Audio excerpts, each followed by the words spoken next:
Right, right. Very, very true. Yeah.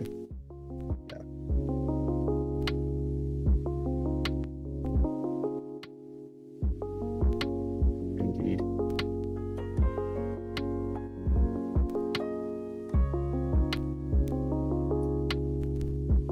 Yeah, my audio is coming through good and solid. Looks like everything's in the green. Everything should sound nice and smooth and filtered. Sweet. Awesome, awesome.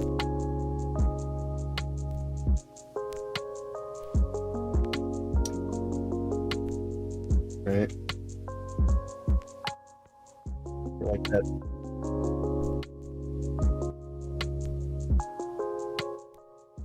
Right.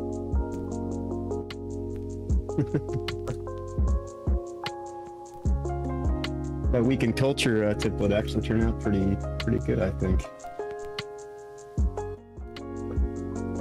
I said the image template. I think it turned out pretty well for doing it overnight. Thankfully, I got like a font bank of like 3,000 fucking fonts, so like that was the hardest thing, was just sitting there and going through them all, trying to find something that looked good to kern with.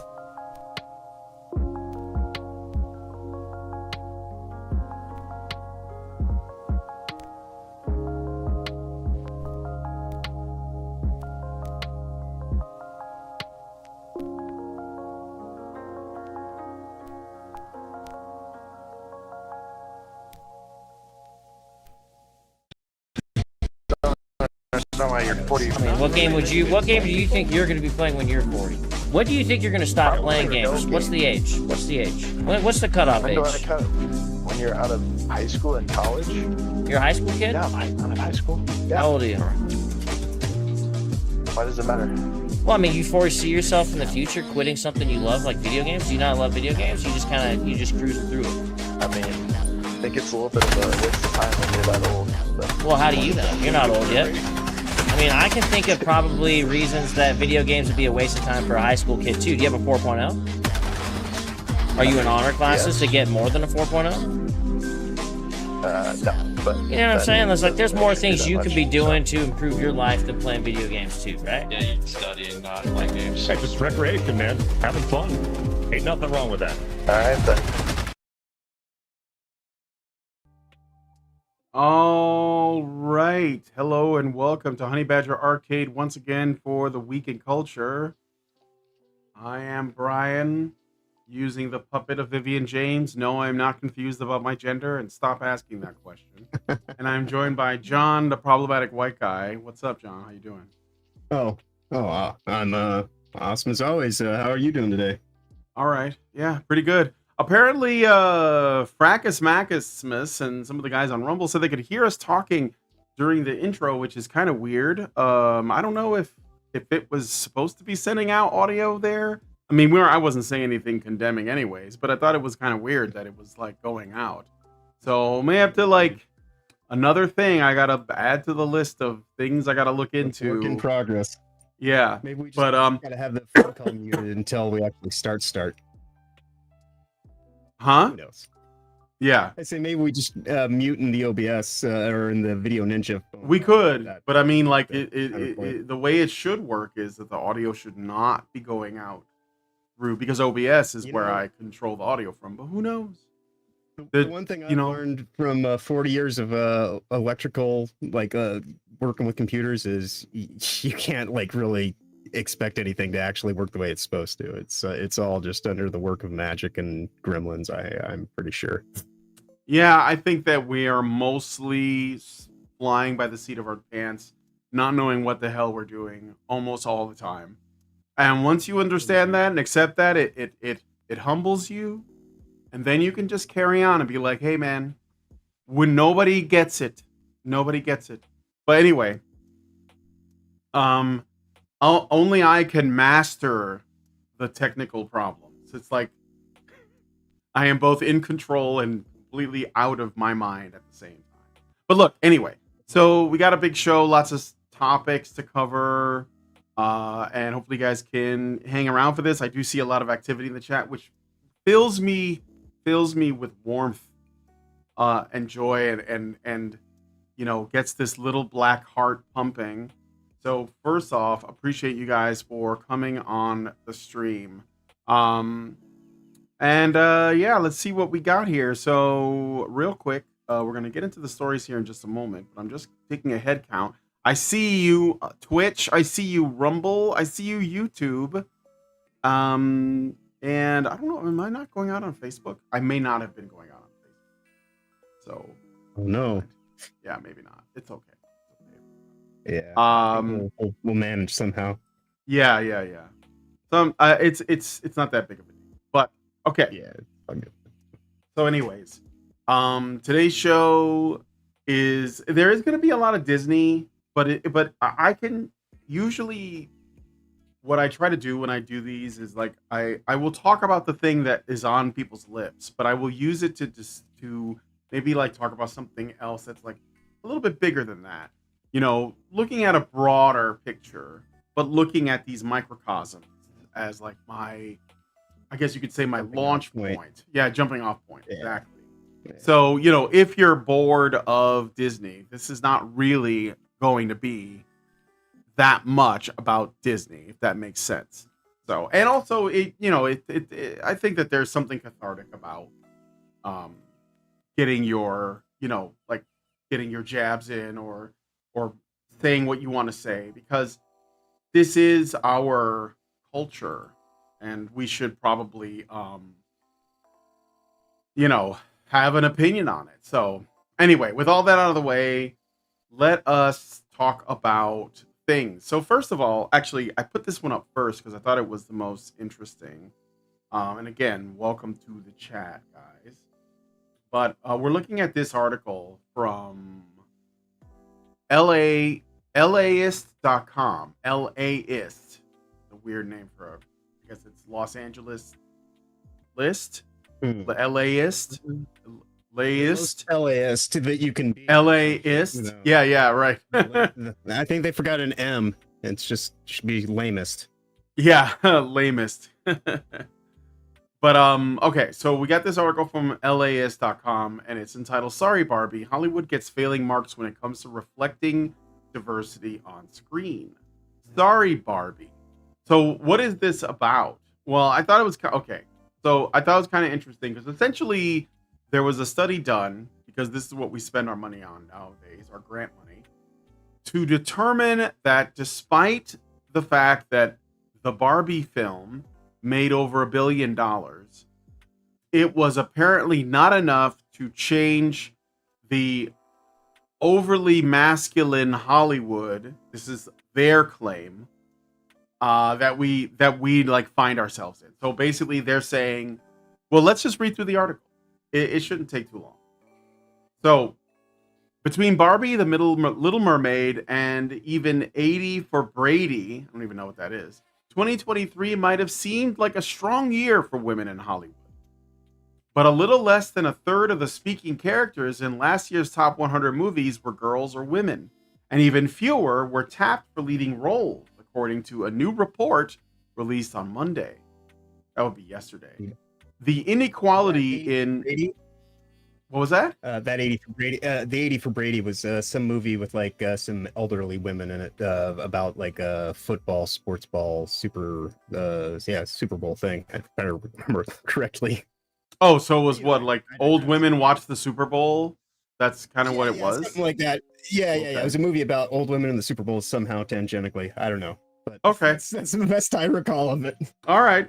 Well, I had no idea, but you know what? It's okay. Like 80 for Brady, a movie about old women watching the Super Bowl. Just I could see how that wasn't on my radar. I did not know about it, and that's okay.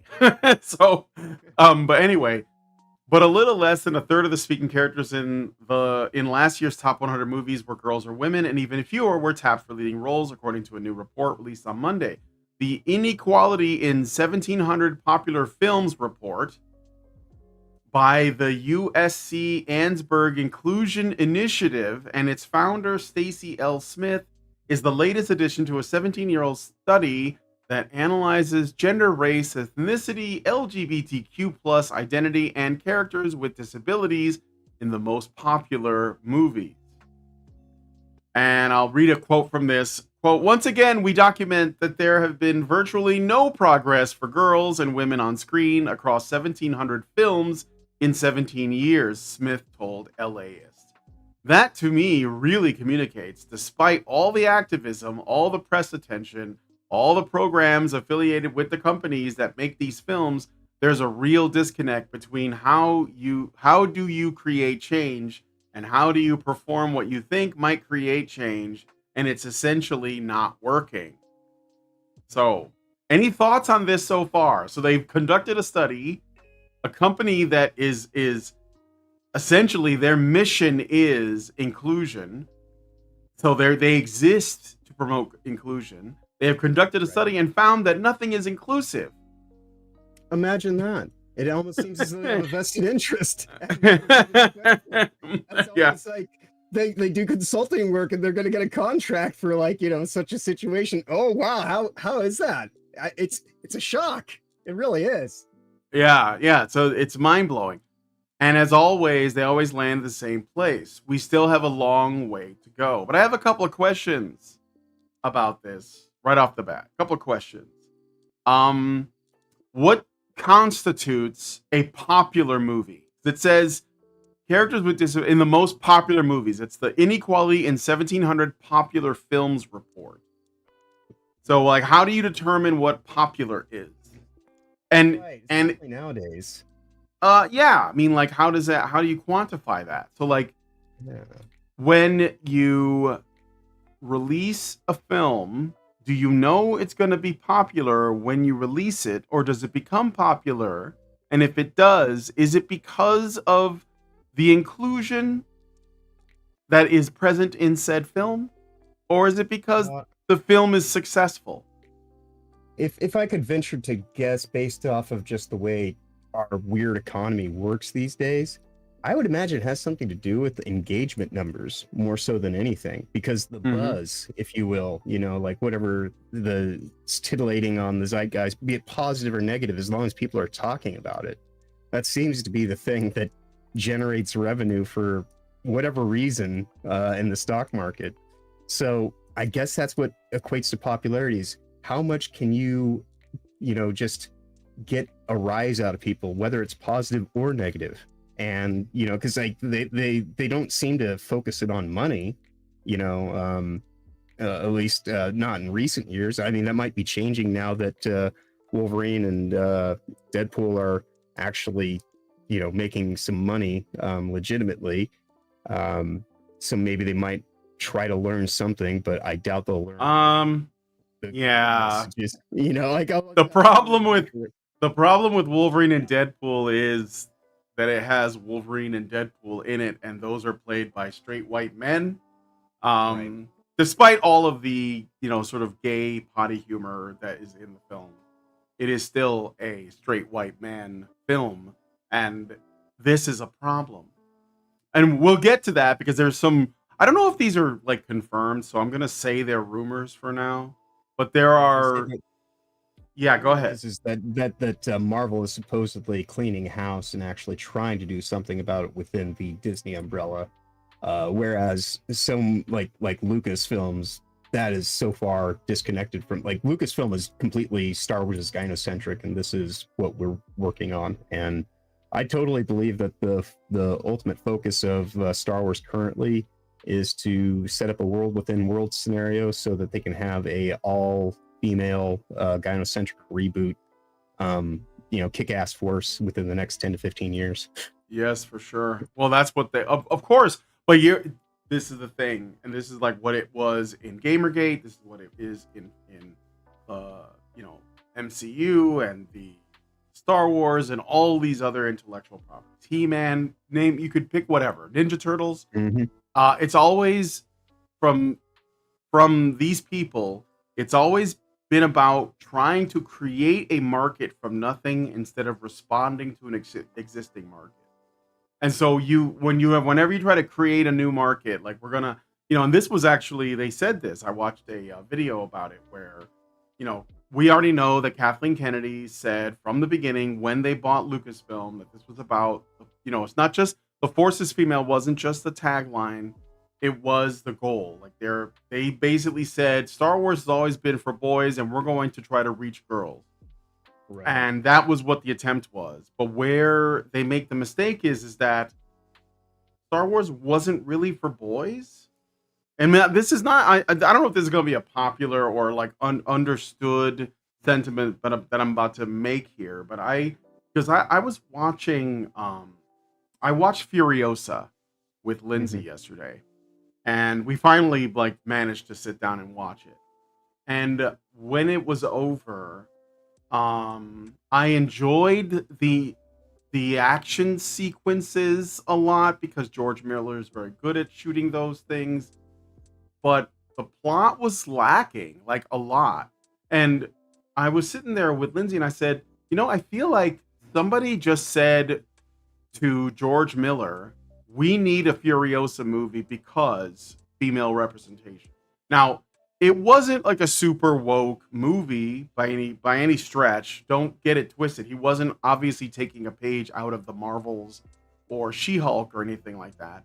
But it was like he was trying to build something of substance out of not a lot. It was like he didn't have a lot of material to work with. So it kind of came across as a bit generic and frankly inferior to Fury Road, which I also have my own like other little, nitpicks with.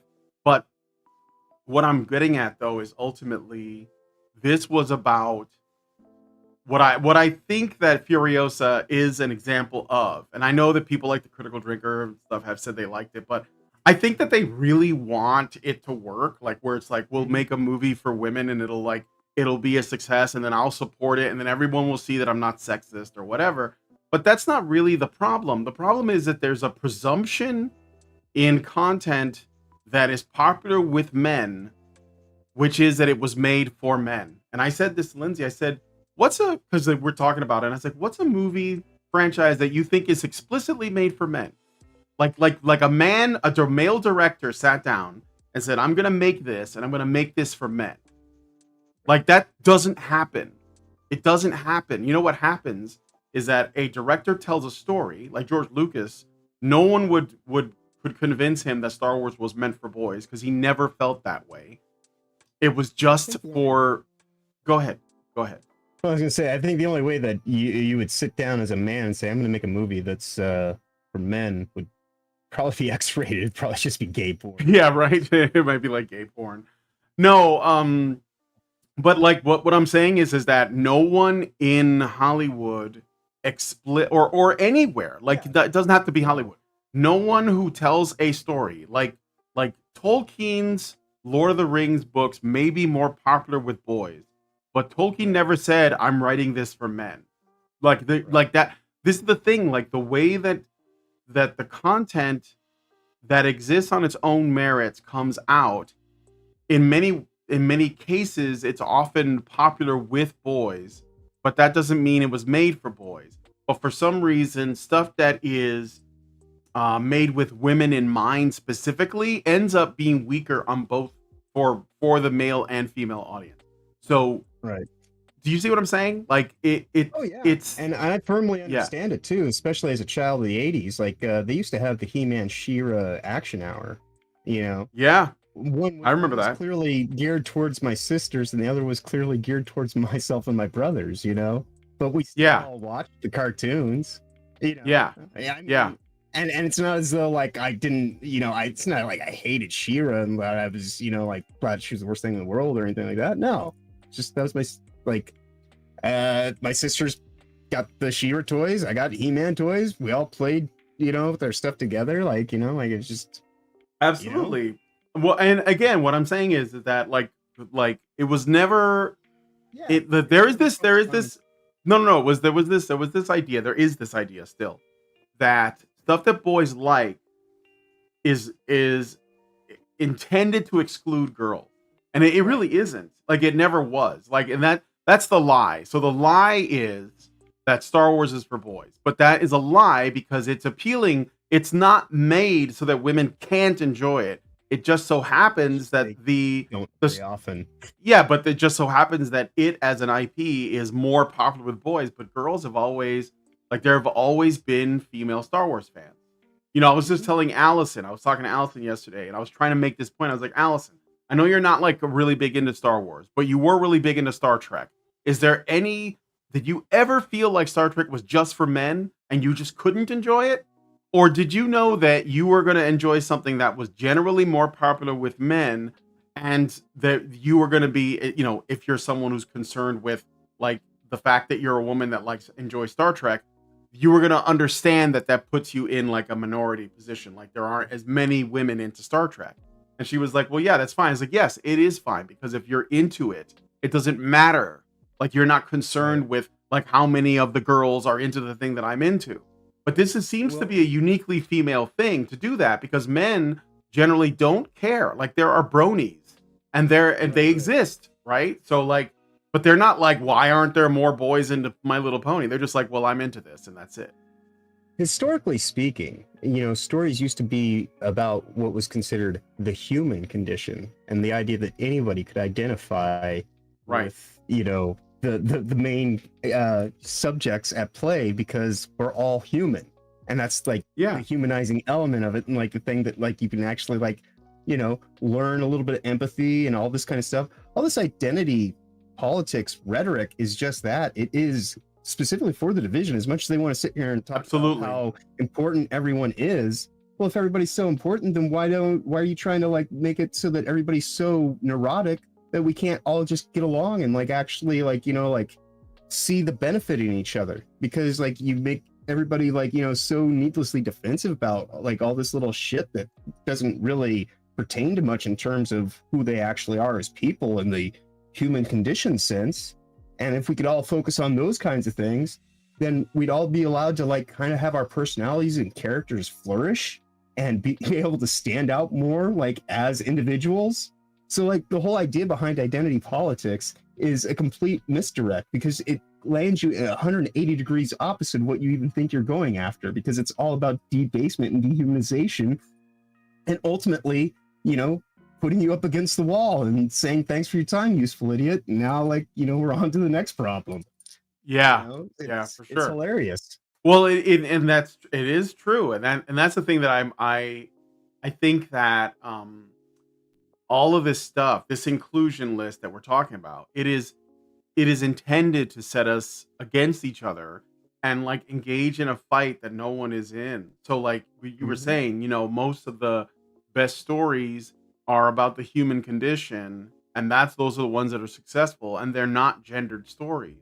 But this is the thing that's really sad, is that women are actually being fed this line that they have to have something for them, because everything else, the way they'll frame it, is the default setting is masculine coded, right? And so the women have to be like they have to be at odds with that.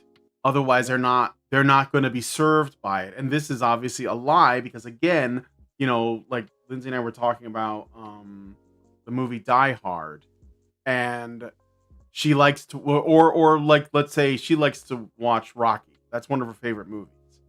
Does that mean that Rocky's for women? No. Right? And it's not, and people might say, well, you know, more men watch it, therefore it's for men. But you see, that's the mistake you're making. Just because more of a certain kind of person enjoys something doesn't mean it's made for that person. Right. It just means that it appeals to that, you know, to that demographic more. I mean, like, you know, I was thinking about what kinds of movies or what kinds of content do women tend to enjoy more. And I think that what women tend to enjoy more is stuff that has to do with interpersonal relationships. Like women love soap operas, tables eating pie, and dramas and things like that. Yeah, but like the thing about that, and that storytelling does have its place. But the thing about the interrelational conflicts that women like to enjoy from things like soap operas and dramas, and you know, even like, I don't know, shows like The Sopranos, because they like to see the interpersonal dynamics play out, and that's what interests them. But those are almost like in terms of like how they're constructed, they are a better fit for something like a television series as opposed to a film. And the reason is because with films, you have like, you're telling a shorter story, like an hour and a half, 2 hours, with a bigger budget, with more spectacular. Yeah, and it's a little bit more sort of, there's more spectacle and stuff. And so men are drawn to that because we want to, be entered of a movie. Yes, we want to see the conflict. Pacing.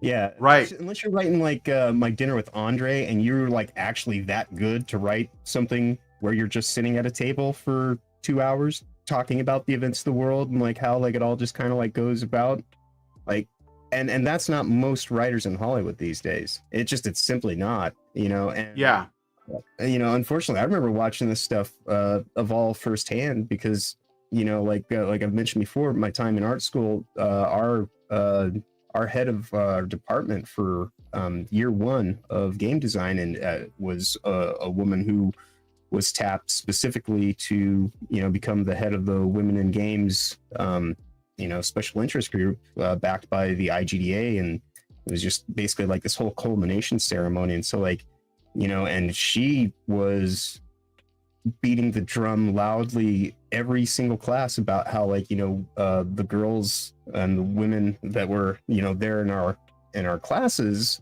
were kind of the focus of where like all the shine was going to be put, because women in STEM basically, and it was before that phrase existed, but it was the foundations of all that, because like the guys, like we would always have to just get by our merit and do everything we could to be as great as we could be. And not to say that the women that I was in the department with weren't talented and successful in that degree either.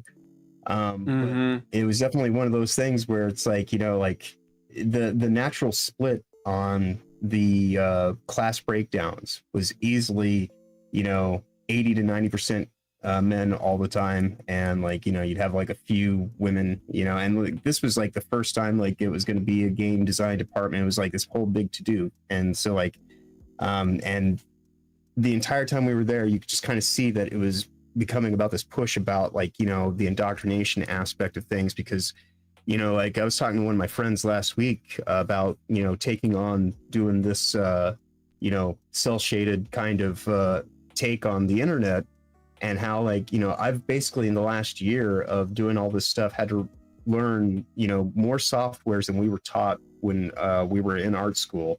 And this is for specifically interactive design based stuff and everything like that. And the only thing that they spent their time trying to teach us to do was kiss ass and like fall in line and make sure that you were there to like take the place of the person who you were either stabbing in the back or stepping over because they stepped out.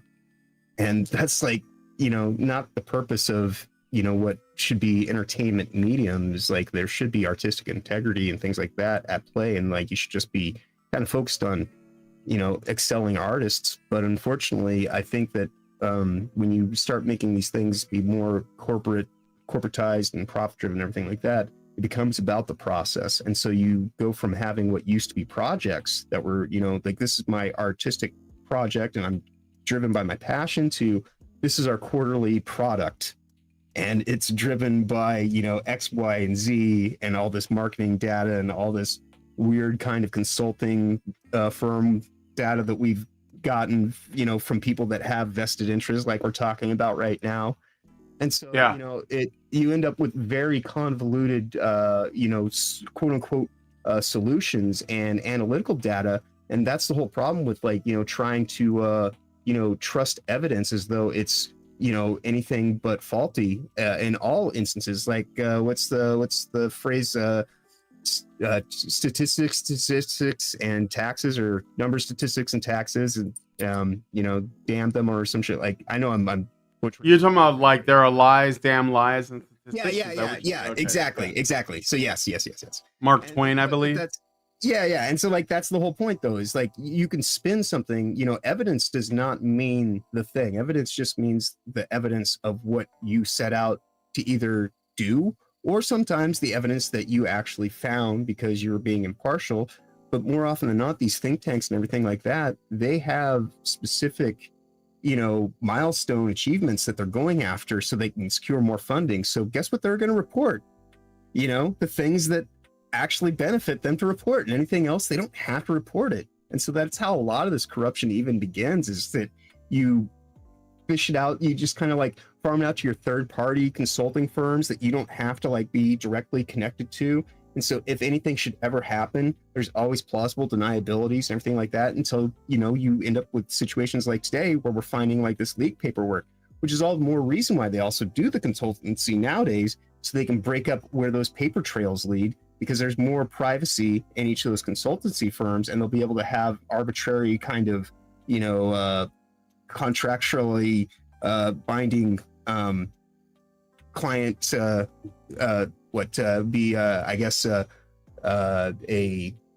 it's like a lawyer client relationship, where it would be held God, I can't even talk today. That's okay.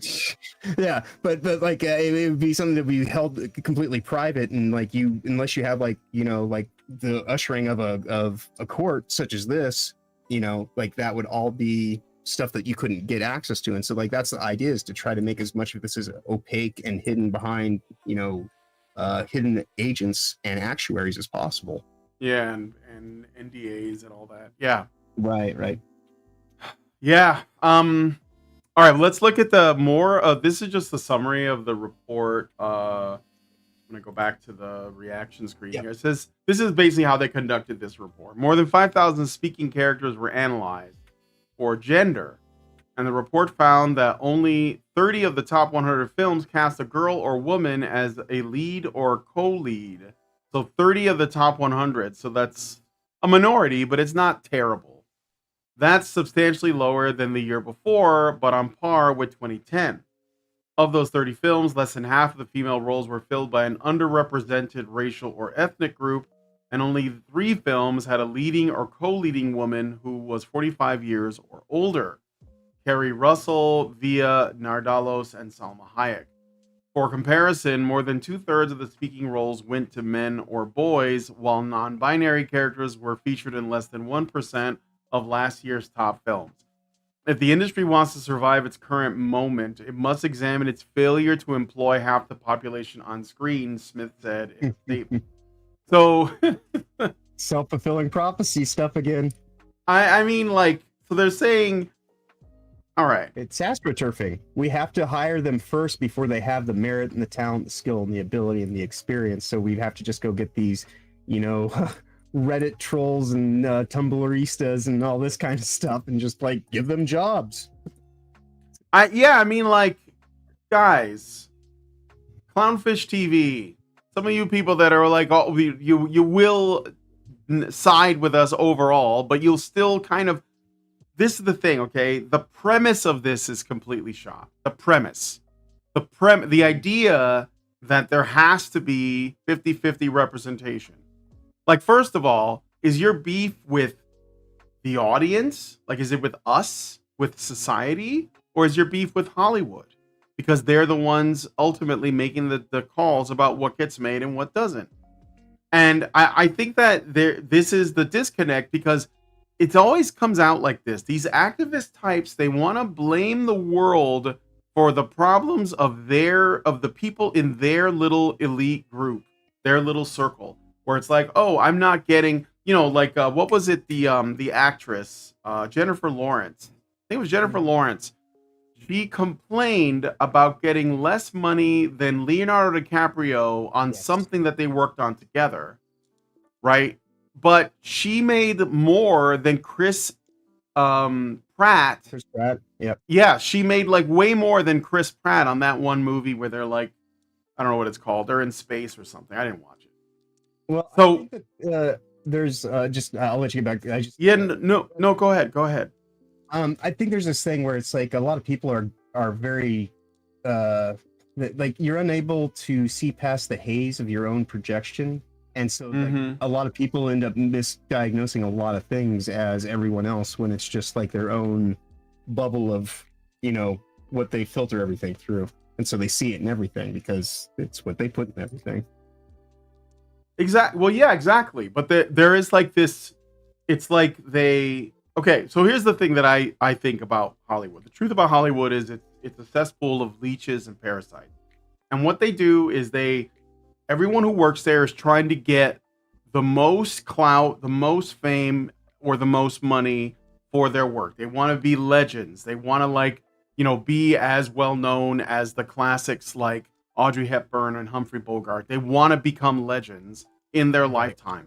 And some of them have talent and they work hard and they get it done. But a lot of them are not like that at all. And they're all about using all the leverage and connections they can get their hands on, which is why all of this stuff, for example, with Harvey Weinstein happened, where you had all these women that were willing to touch his octopussoir in order to make it big in Hollywood. And he, of course, obliged, and they did it. Mm-hmm. And then they became famous. And then they turned on him and were like, oh my God, he's so disgusting, because it was no longer profitable clout wise to basically get on his jock. And so they went against it because everything just kind of imploded, and all of the cockroaches are scrambling because the lights came on, and they're all trying to find something new to attach themselves to. And the whole Me Too movement is that. The whole thing is women who sold their bodies, and some men who sold their bodies as well,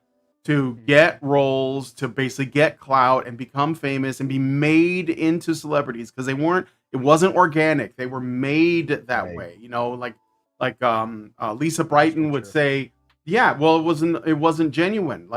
No one, I used to work in theater, and I worked with people. I only did it for a year, but I got to work with a few people who were extremely talented. When I say that, I mean they were triple threats. They could sing, they could dance, they could play instruments, they could act. They did the whole thing, and they did it live, and they did it 4 or 5 nights a week every time, right? So this isn't going to a set and just saying the line until they decide that they're going to use it, because that's way easier, but it gets you less fame. And so these people, they're not talented. So what they do is they just try to leverage, they try to blackmail each other, they bribe, they seduce, they whatever. And then they get in there. And what pisses me off about this is that after all of that, and they get all their fame and everything, they still become these obnoxious elitist activists that want to tell the rest of the world, specifically flyover country, where I'm from and where you are, that we're all pieces of shit, cis white heteronormative men, and that are just weird because we want families and children and normal shit, and they're the ones that are judging us, right? And this is why I'm so incredibly unsympathetic to their plight of representation, because it's so pathetic, especially coming from these people. And they conduct studies and they get grants for thousands of dollars so they can go through fucking movies that make millions of dollars, undeserved, I might add, so they can be well, there's too many white guys in this, and there aren't enough women here, and all. And it's what is wrong with you people? The whole concept of media literacy think tanks is, just as we were saying, it's they ask a hypothetical in such a way as to seek out, because it's the thing I used to tell my ex-wife. It's you don't stop until you find disappointment.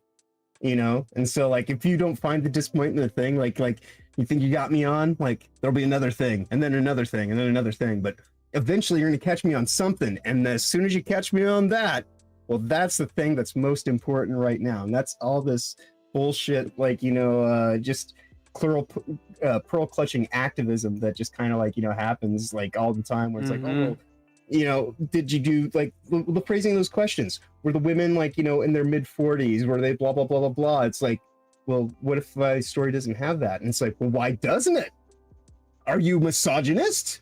And so they try to get away from what your story is even about, and start getting into all this superficial bullshit, which is the reason why I think these people end up becoming such prattling idiots that just go on and on about, because they're so superficial themselves, and they lack such depth of character or anything, because they didn't try to actually earn what they achieved. They didn't learn skill sets or anything like that along the way. all they can go off of is like, you know, their, you know, cacophonous sound and fury that, like, you know, is ultimately just the moment. And in that moment is fleeting. And so all they can do is just shout louder and be more and more of a, you know, asinine looking clown as the days go by, because it's the only way to keep people, you know, captivated at that point in time. Because it's like, especially in the clown show that we live in nowadays, like you have to be a really big clown to stand out, you know? Yep. I mean, you can't just be getting away with like the stuff that used to be, you know, and that's like, because I mean the world's so flipped nowadays that when you think about what it is to be, you know, somebody who's considered edgy and rebellious, somebody who just wants to have a family and like, you know, not all this other bullshit, it's like that's considered to be like the most outlaw rebellious thing you can be in America right now. It's just like somebody who's just kind of like, sure, it would be nice if I could just not be fucked with. Mm-hmm. Well, so, yeah. I just wanted to. So basically, they did a study and they determined that women are underrepresented, no matter, like, even though, you know, and they use the Barbie movie's success as sort of like a benchmark to say, hey, look, you can make money. But the thing is, this is the thing that I think a lot of people miss too.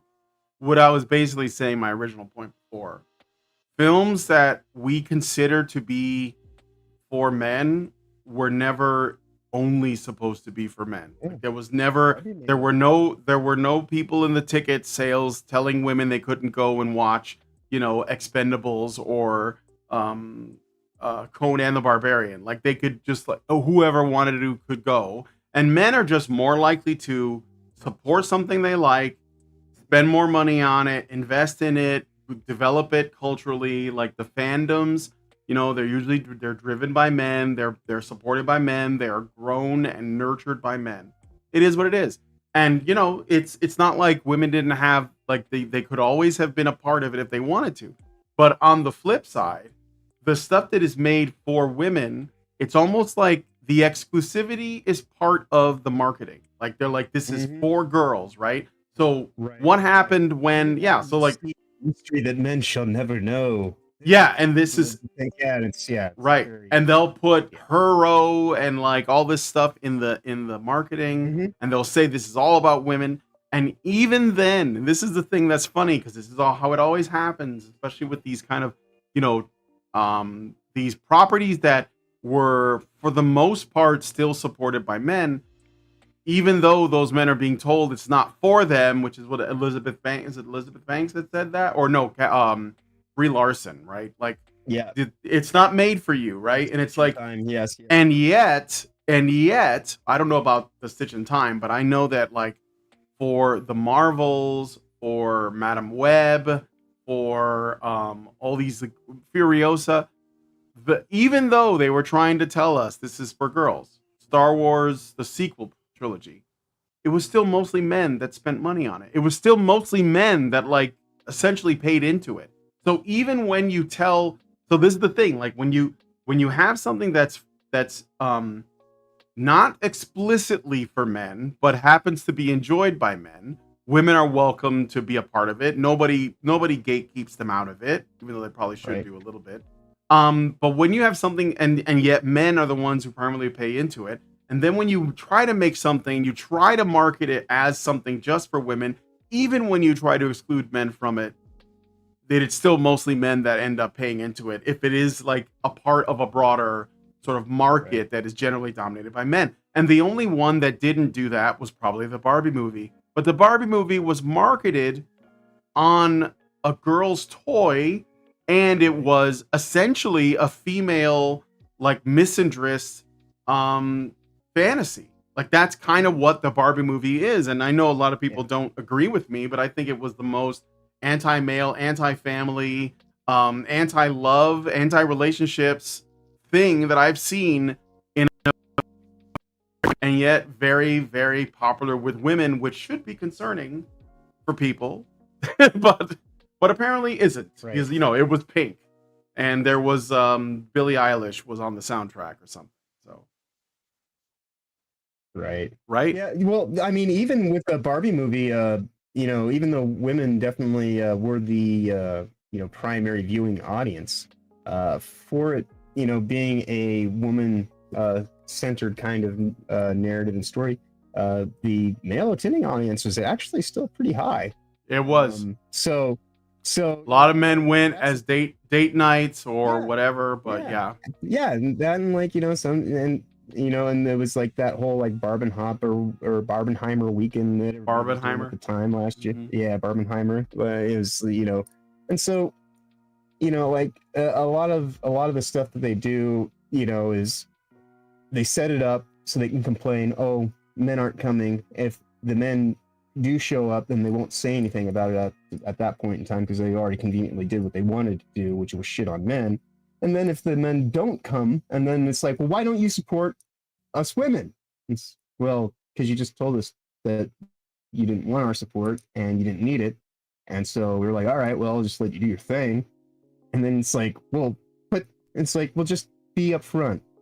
You know, like if you think that it's like, you know, because that's the whole thing about like these feminine study courses they do for women's literacy or like, you know, media literacy and things like that. It's like you obviously have an agenda from the onset, but they act as though like you're discovering something when you go to these classes. It's like, oh, well, you're going to learn about this. It's like, am I going to learn about this because that's the focus of the class? Or is this like actually like the thing that I would learn about because I would just say, oh, you know what? I've looked at this, and this, I pieced it together, and like, and then you'd just have like, and if that were actually the case, you wouldn't need a class on it because that would just be the consensus people would come to just from like, you know, like seeing it through. And at that point in time, be like, well, why are we doing a class on this unless it's going to be like some serious, intensive kind of like thing? And that's not these, you know, media study courses because it's all so, you know, individual and interpretive. There's no way it could actually have that level of depth because it is just really like, you know, a subjective focus of a degree. So when people start talking about like your pointless liberal arts degree, they're talking specifically about the people who do like, you know, like these liberal arts studies classes where it's not even about like actually making substantial physical art, you know, it's just the, oh, I'm going to be an analytical ideologue or like, you know, some, you know, pedantic asshat that wants to become a professor somewhere someday and be so clouded by my academic knowledge that I can just be ignorant to anything that doesn't fall in line with what I consider to be up to my standards, which in and of itself just creates a whole different kind of like, you're basically the, you know, supposed slack-jawed redneck that you think that you're, you know, anything but. You're exactly that because you can't see past your own experience and your own like, you know, just realm of comfort, and you're not willing to take any other perspective, even if whether it's right or wrong, into consideration, just to like, you know, sharpen your own sword, so to speak. You know, and that's the big issue with a lot of these things is they don't encourage proactive, open discussion because we live in a censorship society that's just trying to like keep everybody, you know, on a, you know, watch list of this is what's approved to speak, and as long as you say the words from the pool that we allow you to swim in, by all means, you know, drink up, get wet, whatever. But as soon as you start like, you know, dabbling your, you know, toe into the deeper end of the pool with the stuff that's too questionable and they consider the dark deep water or the deep waters of it all, then you're gonna throw in every you know every bodyguard or not bodyguard, but every lifeguard they could find and everything like that to pull you out before you even like, you know, have a chance to swim.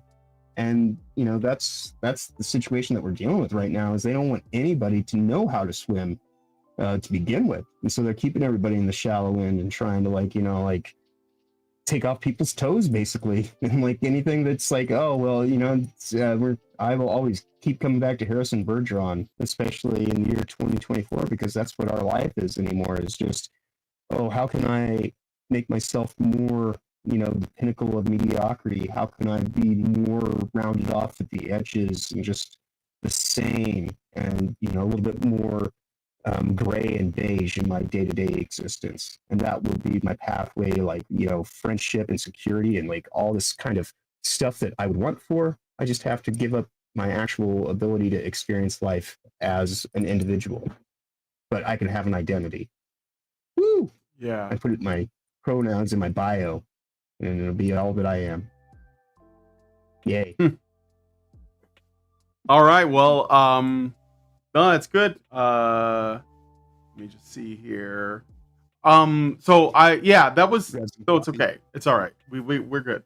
So that was, well, I wanted to definitely make a comment about that because these studies, they're essentially made by groups in order to perpetuate the need for their own existence.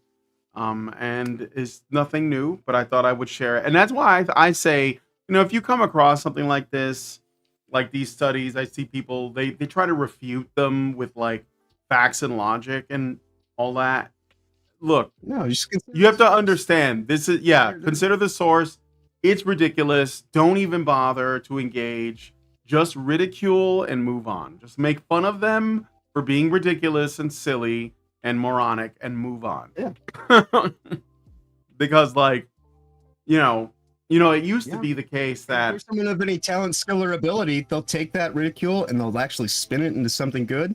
Otherwise, they'll fold and expose themselves for the charlatan that they were in the first place. Right, they'll learn from it in some way if they are people of integrity, which most of the time they're not. And so, like, that's why, again, it's just better to just ridicule.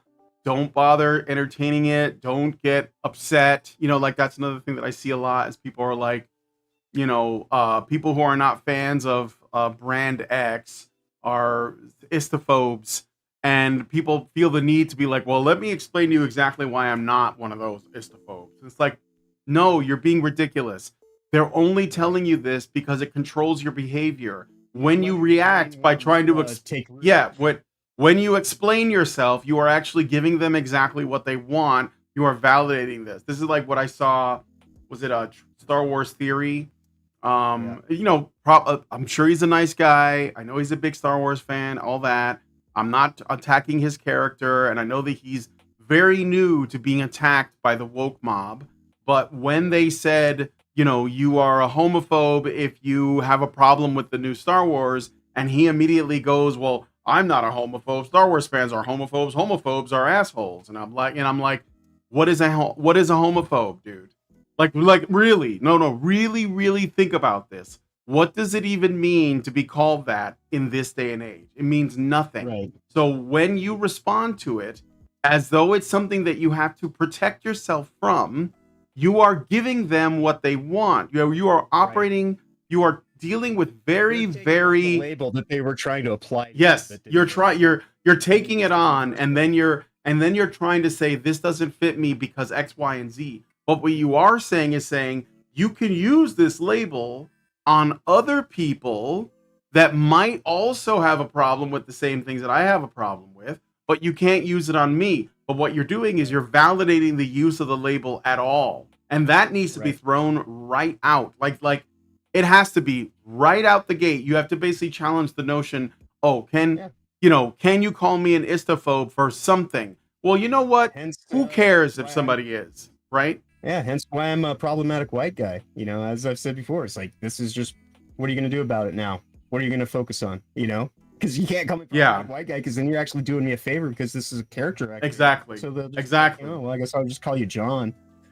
Yeah. So that's what I'm saying. Like, we have to stop reacting to these allegations. Like, they are used to control your behavior. They don't describe you, and you know that. Like, the only people that will be offended by being called, an istophobe is literally someone who is not. Like, because if they were, then the accusation wouldn't affect them, because it'd be like, well, yeah, sure. Use harsh enough language in the first place to be like, oh, yeah, exactly. Oh, you're just gonna suggest, and then that's when they respond back with like some gamer word level kind of like thing that's just gonna stop the person who is like dead in their tracks, who's trying to like get a rise out of them, and then like and then you're in the power dynamic, and then it's just like right, and you point in time. Exactly, and so you gotta you have to snip it in the bud and don't sweat it, because like they don't. Right. They're just doing this to control your behavior. So, but anyway, so I got some rumors. So these are rumors. Do you guys know of a YouTube content creator named Mike Zero? I saw this on his channel. It might be Like I said, it might not be true. Yeah, you Mike gotta take that Zero. with so much salt. Take that with a grain of salt. Oh, Yeah. Take it with like take it with like all the salt in the ocean, dude. Oh, okay. See, I don't watch him that much, but he's done. Go ahead. He said he's one of those people, like he's much like we're talking about, the people who will do whatever they can to like get the superficial views and everything like that. He's like that. He as a grifter, like he is a grifter. I don't think he believes half the shit he says. But Right. he's Okay. willing to say it because he's.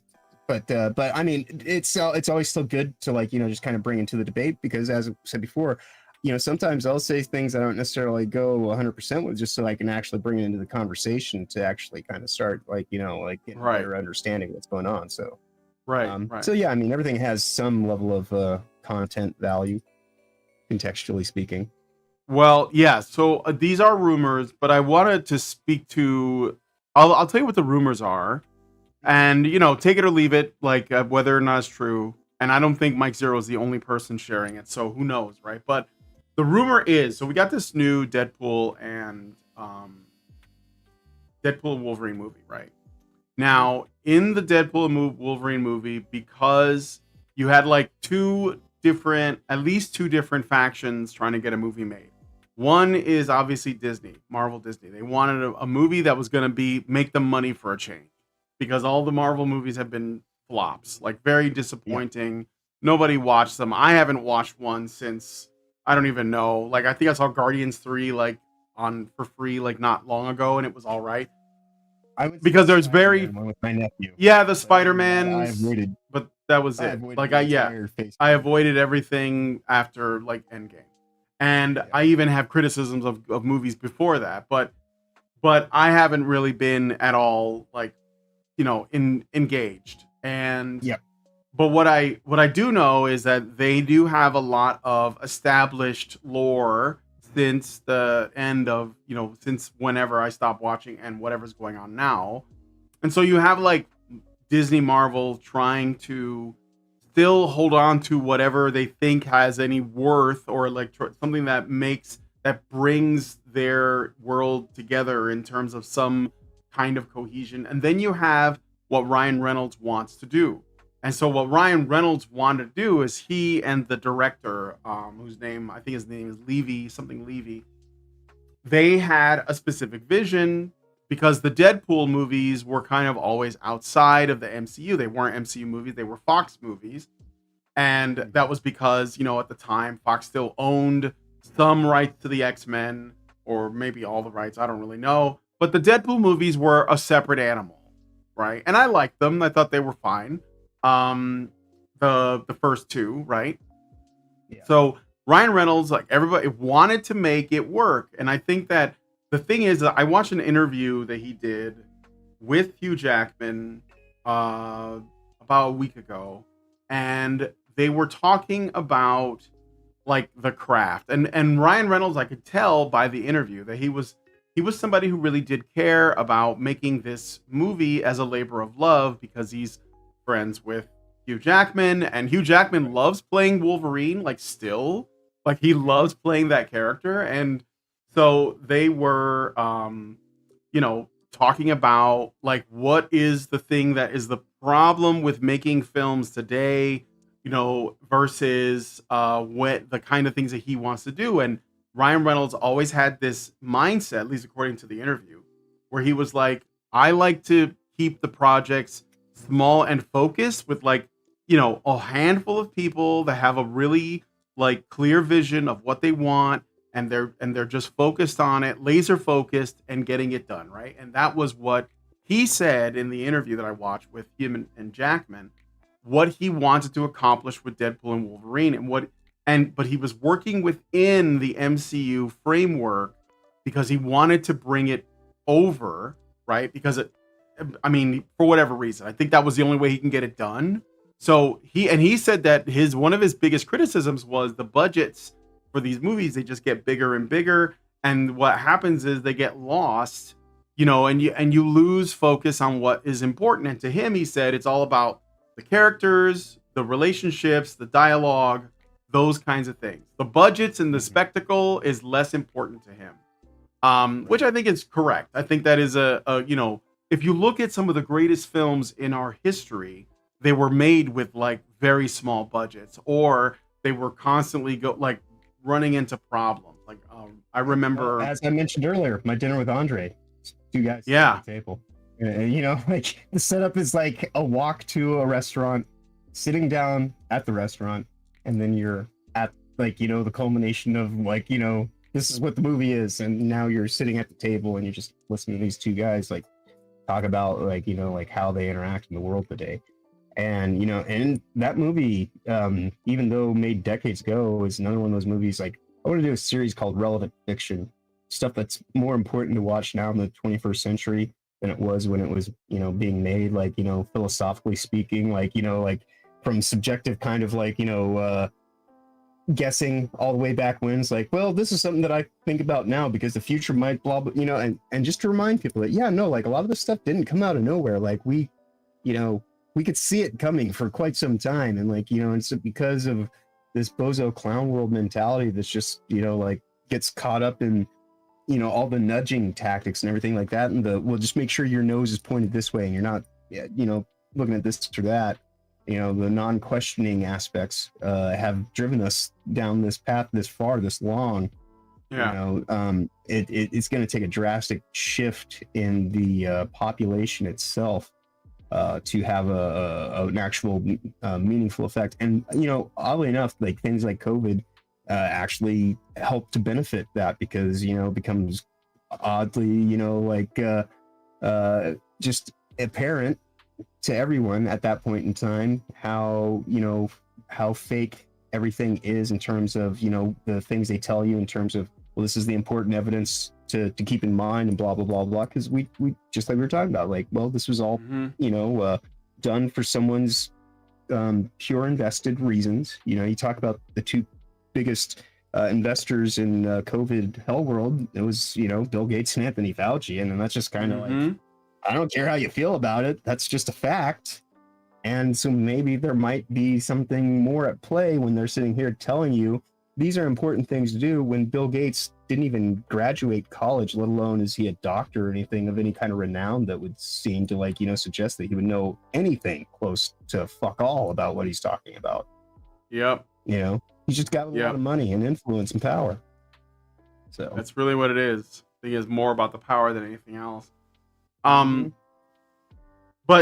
yeah, so I said this because I seen reviews of this Deadpool Wolverine movie, and you can see where the Disney influence is and where the Ryan Reynolds influence is, and I think it's mostly Reynolds and Fox that is being sort of reflected in the film, and the Disney stuff is minimal, but it's there.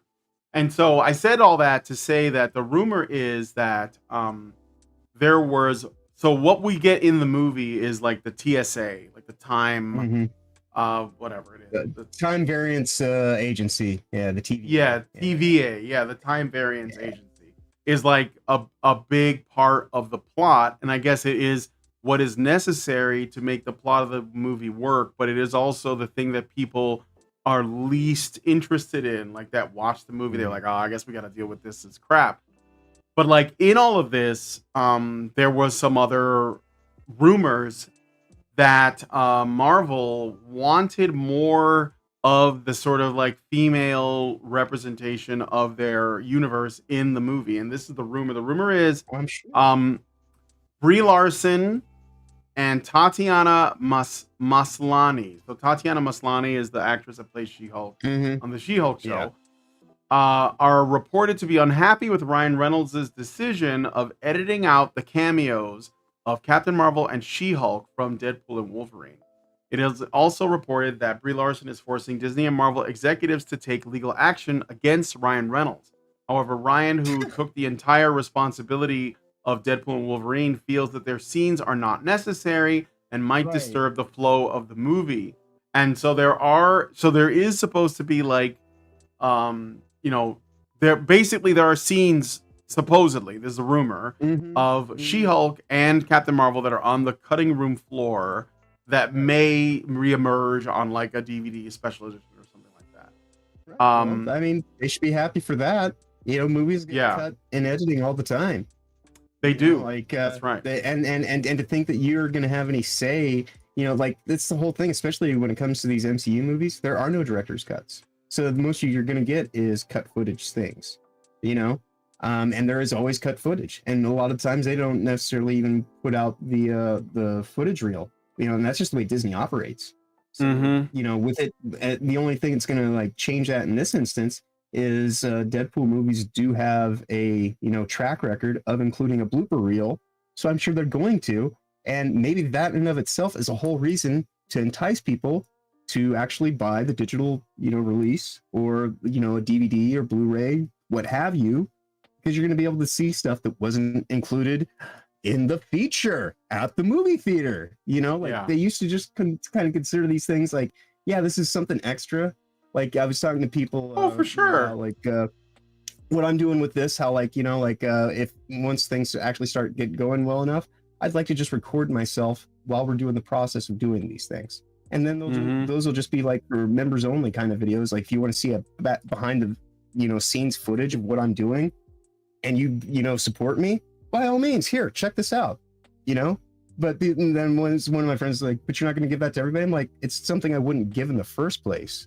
You know? So you know, it's like it's like it's something extra. And so like if you have a scene that doesn't work for whatever reason, be it your wood plank acting or like, you know, some other technical reason, or it's just not working with the flow of the overall actual context of the story and the plotting and the pacing and everything that's important to get that tight 90 to at most 2 hour, you know, 90-minute, 2 hour time frame, get people in and out before like, you know, like they've starting to drag too much and not had enough time to actually like put some substance into it. There's a sweet spot when it comes to doing a movie right. And you know, the last few years they've been bloated and way like self-indulgent and all this kind of stuff. And so, you know, that's where that kind of mentality comes from, where it's like, well, we should be able to have my scene in there because, you know, like, why is my scene not as important as blah, blah? Because it's not about you. The movie's called Deadpool and Wolverine, not, you know, Brie Larson and Tatiana Maslany have a fucking cameo, you know. That's not the name of the movie, and nobody cares about it. Like, try not to suck so much when like you actually do something, and maybe you'll be rewarded with more opportunities. For sure, but again, I think that again, assuming this rumor is true, I think there's some truth to this. I think we'll find out when they release it with like any deleted scenes or whatever. I kind of want to see that, but like the thing that there is something interesting here because the She-Hulk in the comics, She-Hulk often broke the fourth wall. It was the whole purpose of the books that were the run that was being illustrated by John Byrne, who was one of my favorite comic book artists of all time.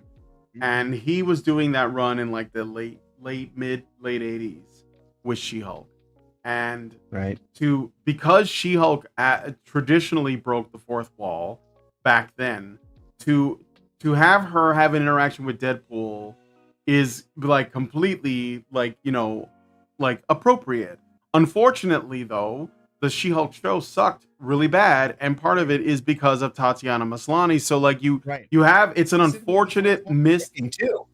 Yes, the fourth wall breaking wasn't good either. That fourth wall breaking scene in that series, that's one of the things that is one of the biggest offenses in Marvel's MCU dynasty in all of Phase 4. That scene right there fundamentally breaks so much, you know, that it's just like at that point in time, like it was all utterly worthless because now everybody knows like, oh, we're not actually heroes. Like they don't have the verisimilitude of the moment. They don't care about the setting of their own story enough to actually like, and so they try to do this meta thing, only ultimately destroying everything that had been made for like, you know, the last 10 plus years that was supposed to be committed to the idea that this is actually like a salient, like, you know, story within the context of itself.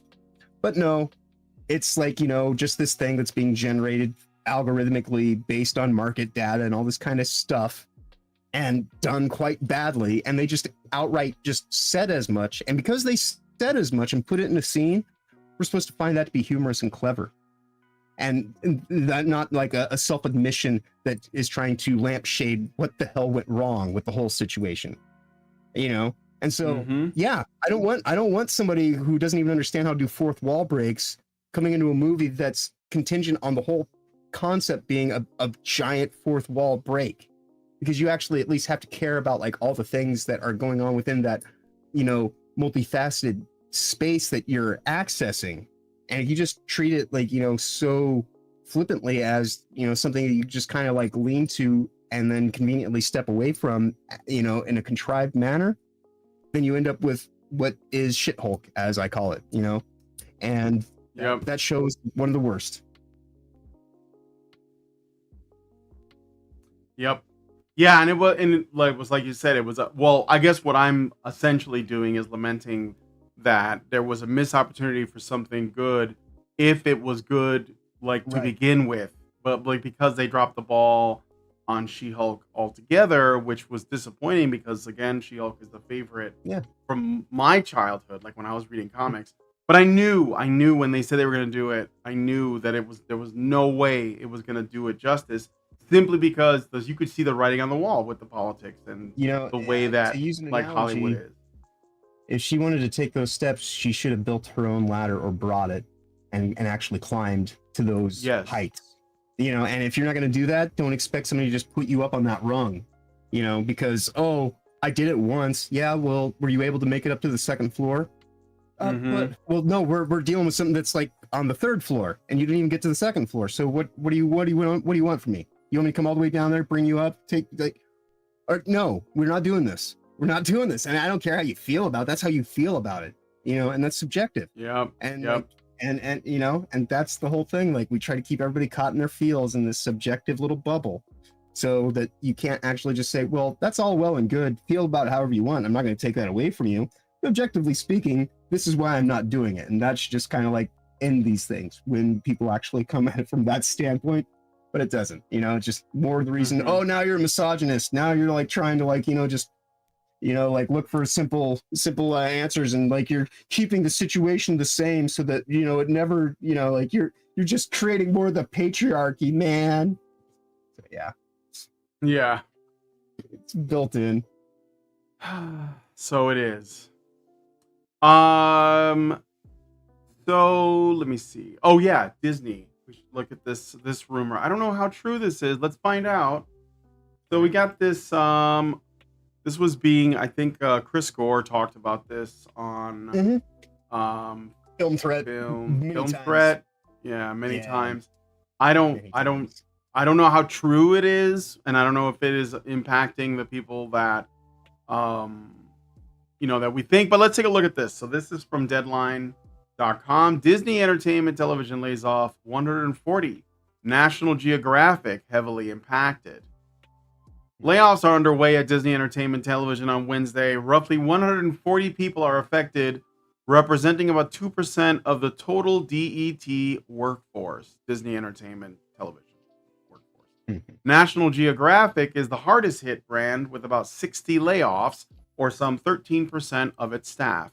Other significantly impacted divisions include ABC-owned television stations, Freeform, the operational side of the Disney linear entertainment networks, unscripted, marketing, and publicity. No teams are being eliminated.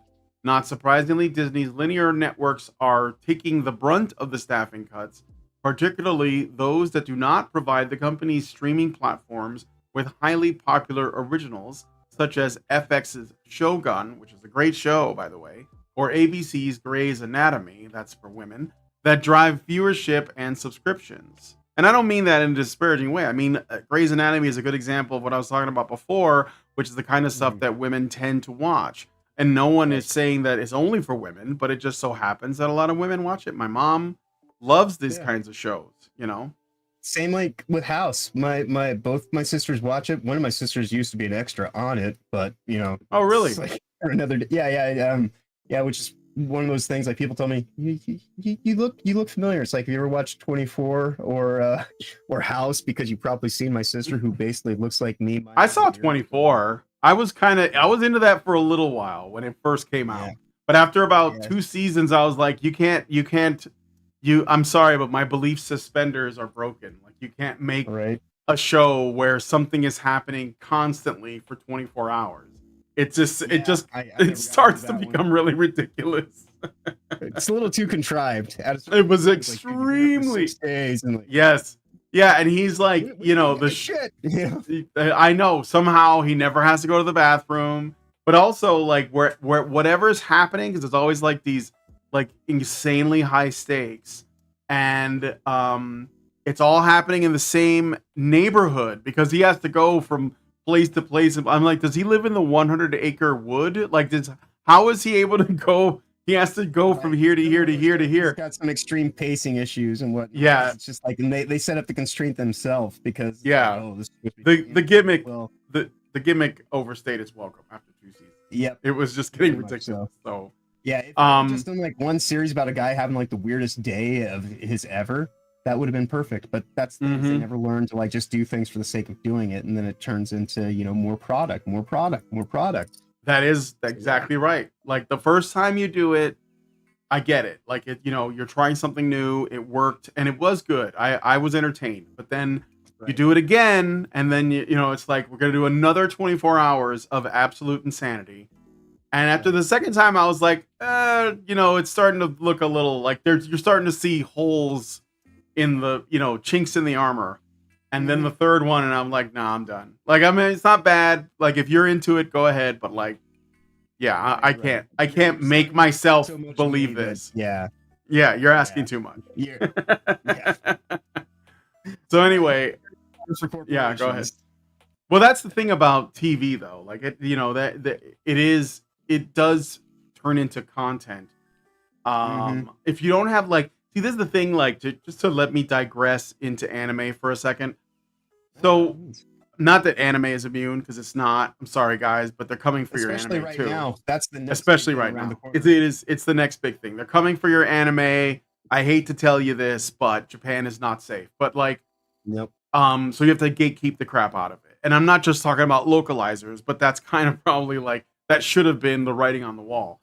But no, the thing, what I'm getting at is that there is episodic content that can be really good, but it must be, I think, planned in advance. Otherwise, it will eventually like fall apart. And I can give you a number of examples of how to do it well and how not to. So like one is there's a show called True Detective. And I always use it as my like go-to as to how to do it well. So the first season of True Detective is like awesome. Like it's a complete story. You don't need anything else, honestly. You're like it is great. Yeah, everything is great about it. It's a complete story. But the thing is, it was so successful that HBO was like, we got to do more of this. But there was nothing else to do with that story. Like the story of Rustin Cole and his partner, that was done. But it was beautiful as it was, right? So this is the limit of television, is that you can do a series if you know what your goal is. There are probably other examples. For example, Deadwood. You know, first few seasons are great. And then it starts to like overstay its welcome because there is this, we got to keep making more. We got to keep making more. Right. We got to Look stay at in our job. Yeah, we got to stay doing the job. Look at The Sopranos. The Sopranos ran for, I think it was 6 seasons. Close to a decade. Yeah. Yeah, it ran for a long time. And I've been watching it, although I haven't gotten late, but it's still good. I'm on like season 3 or something, and it's still good. But I understand that The Sopranos was so impossible to maintain that the only way they could end it was just to like cut to black. Like that's how the show ended, because they're like, we don't know what to do. So this is, you know, it's either going to degenerate slowly over time, you know, like these like shows like Dexter Grey's Anatomy and was stuff. amazing. Dexter, yes, Dexter was amazing. You know, and then those last 2 seasons, like, I mean, that second to last season was one thing, but then they did that last season, and it was just like, but what about you know, like, how do you unknow like the last 2 years of a show that was like, it was right? They could have just left it and just stopped it and never had another episode, and would have been perfectly fine. Just, you know, pieces out of his life. And like, of course, the most obvious ending to that whole thing was that it was a flashback of him getting like, you know, lethal injection. it made the most sense. And they never like, you know, like there were so many things they could have done to commit to like actually having a poignant story, but and even still now, they're still trying to reboot the thing. Yeah. And now this is gonna be the third time that they're gonna try to like, you know, like they never learn. Never learn. Yeah, no, they don't. And because it takes a very special kind of talent to be able to just finish the story and then leave it and stop like getting attached to because like look at like Walking Dead, same mistake, right? Like really popular for a while and then they just like couldn't stop making content and it just became content. And it just like it wasn't quality, it wasn't good anymore. Arduous grind and they didn't want to get anywhere fast because if they got somewhere fast, then that's their next big plot point. And so and then they moved away from what it was. Like if you watch season 1 of The Walking Dead, there's zombies everywhere, and it was like an ever-present threat. But after a while, it's just another soap opera. A game like Left 4 Dead, where you're like getting from checkpoint to checkpoint, and instead then you end up just like in this thing where it's like, hey, let's sit down and have like a conversation while we let's talk about let's talk about our feelings. You got a minute for your feelings? But that because they had to constantly. Again, you had to constantly create new reasons for people to like backstab each other, whatever. And this is like across the board. Like I think I never saw it, but I would assume that Breaking Bad was a good example. Like they were like, we know where this is going to end, so we're just gonna like get to the ending, and we're gonna create as much interest in like and conflict in the meantime. But we have our outcome. It's the only one there could be. And that's that I think that's how you do good TV. Like you can't keep doing Breaking Bads because like it's over. The story's over, right? So well, I mean, you could, if you actually just look for well-developed story properties that had a beginning, middle, and end, and just been like, this is what we're doing, and this is why we're doing it. We're gonna commit to this. You know, we'll do like, like a season is a chapter if it's like, say, a book or like some kind of thing that's like, or like if it's a series of books and you can be like, well, we're going to do this. And you actually, make something that is substantial and, fan service in the sense that it's an adaptation that gives credence and, like actual presence to what's important to the, concept of the story and the actual, what's it all about. And not just, we want to just use this brand label and this name that people have on the tip of their tongue. And like, you can kind of just go, I wonder what that's about so easily. It's like, do the things that you actually, and if you are going to adapt a property like that and you're trying to like say something through it, well, then I certainly hope that you're actually a fan of the thing and that's something that's reflected in you and how like you now find like your human condition having been affected because you have reverence for this thing that you're now wanting to, give some honor to by showing in its best light and not just be your own idiosyncratic bullshit getting in the way of it all. Yeah. Yeah. Well, I mean, I guess like that, ultimately the conflict does come back to like, do you make something that people tune into every week, or do you make something that hopefully will, have like a lasting impact, like where people will go back and be like, oh man, did you ever watch, insert whatever here? Oh, you got to watch it. Like I'm always plugging True Detective because you can just watch the one season and it's a great story and that's it. Right. And I think that it's it's not even that long. It's like 10, 12 episodes or something. And that's all. Yeah, it was one of the those whole story. It was like one of those first prestige series that has really become a big to-do thing. But again, so I think that it's just really easy to fall into this trap of over producing. That's ultimately what we're talking about is overproduced stuff that just goes on for too long. And it might start off good and then just kind of like lose its way. But anyway, so back to this layout and produce bullshit rather than making like things that are just substantial and salient to the point of what they're even doing. And so I'll just how do I go and make this about my feelings through the process of it? It's like, well, I don't care about how you feel, just make the thing. That'll be the thing that speaks to me. I don't really give two shits about how you felt while you were making it. Like some of the best things were made under duress. you know? Oh, You for actually sure. For sure. Get those, you know, like how many times did Stanley Kubrick drive someone to the point of insanity to get a shot, you know? Is it Lily? No, what's her name? The woman from The Shining. Like he gave her freaking yeah, I think she was like at it was a she Shelley needed Duvall, to see like Shelley Duvall. Yeah, Shelley Duvall. yeah. She needed like Yeah, she had to therapy do like after that. 100 some odd, 100 some odd takes until she like was just like physically shaking and like crying at just like audibly, like, 167 takes. Yes. Right. He says the word action, she's like tears. You know? Yeah. That So yeah, I mean, and that's the thing. It's like we're not going to get, you know, stuff that touches us on a human level like that now, because you're not going to actually get that kind of intimate filmmaking anymore. It's all just, oh, we'll fix it and post an ADR, and nothing's actually real, and so that comes through. You know? Or actually, it doesn't come through is the problem, because now everybody's just sitting here looking at a flat, opaque screen that's got sound, light, and vision happening, but there's absolutely no magic going on whatsoever, other than like the bullshit parlor tricks that they're trying to get by as, you know, somehow being a worthwhile story to tell. All right. Well, anyway, back to this real quick. So the layoffs have been planned for months as part of a streamlining strategy at DET, with department heads given targets to hit after a division-wide review. Almost half of the eliminated positions are in Burbank, California, where the Disney Studios is located, and the larger Los Angeles area. The rest are largely in New York, as well as Washington, D.C., where Nat Geo is headquartered. Today, DET staff reductions follow a range of other cuts at Disney, which has been working towards a stated goal of at least $7.5 billion in cost reductions since the start of last year.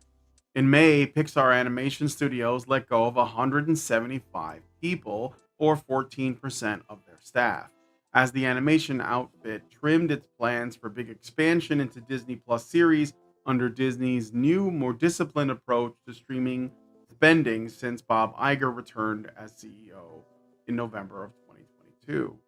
Traditional media companies are going through tough times amid a soft ad market, despite the influx of spending on political ads and live sports, as pay TV continues to decline markedly and ad dollars are migrating to digital platforms. A couple of weeks ago, Fox Entertainment eliminated about 30 positions in a restructuring. There were also layoffs at Warner Brothers Discovery earlier this month. At a Wall Street investor conference in May, Iger was asked about the company's strategy in operating linear networks in an era of pay TV decline. He said the company is aggregating greater audience while amortizing costs. This is all very corpo speak. By running programming across multiple platforms in streaming, broadcast, and cable. So they basically like consolidated a bunch of their streaming services together. That's why they're calling them like special offers and be like, oh, you can get, you know, it was like, what was it? A number of different streaming services under one bill, because spreading them out, it's not working for them. Well, you know, it's like I said last week, the corpo speak, that is the seduction. It's like nobody wants to hear it, nobody pays attention to it, and so through that, the dark magic can flow. But go ahead. If you can identify it, though, it works. We're doing that across the board: Disney Channel, ABC, National Geographic, and it's working, he said. Now we're going to continue to see erosion in terms of subs for those businesses, but we're going to actually continue to drive profitability because we're managing our costs so effectively. So there is more to this. I just wanted to say for this, though, it's interesting that they're losing, I guess, like National Geographic is being hit really hard by this. And I think that there's like a number of reasons or a number of factors to consider here. So fewer people are forming families. There are fewer kids. Disney depends on the existence of children to maintain its business.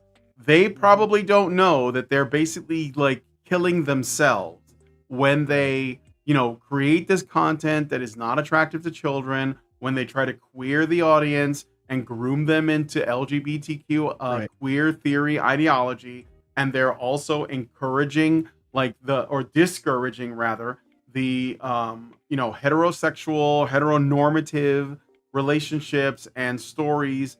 And so they're going to kill themselves because they're basically turning their customer base, which used to be families, which included children, into essentially adults that never grew out of childhood, that still go to Disneyland, like in their, and they're just going for the nostalgia. And it's a lot of, like, I hate to say it, be a JD Vance, but it's a lot of miserable single cat ladies that are still like reading about what, like filling out quizzes to find out what Disney princess they are, and like writing on their little Tumblr blogs and naming their cats after various franchises. And that is their customers. Like that's where it's going. Those cat ladies do come in all shapes, genders, and sizes, obviously. But they are cat ladies nonetheless. Yes, they are cat ladies. And they're not necessarily like, they don't necessarily all have cats, but the point is that they are childless. They're childless spinsters. Yeah, like the. Go ahead. They're not invested, and they're just kind of like, they're just kind of going on like this idea that, oh, I just want to have a good time, and like, never. It's the Arrested Development stuff that we were kind of talking about last. And week, where it's just anything I can do to keep you in this concept of bread and circus when you're not actually taking the time to realize how much around you is being kind of undermined. They want you to invest in these things that have no actual implicit value, and then things that actually have, actual legitimate principled value in your life. They just want you to virtue signal to and not actually even, give any real thought to or any concern about. So, it's just inverting people's attention. Like it is the magic. Yeah.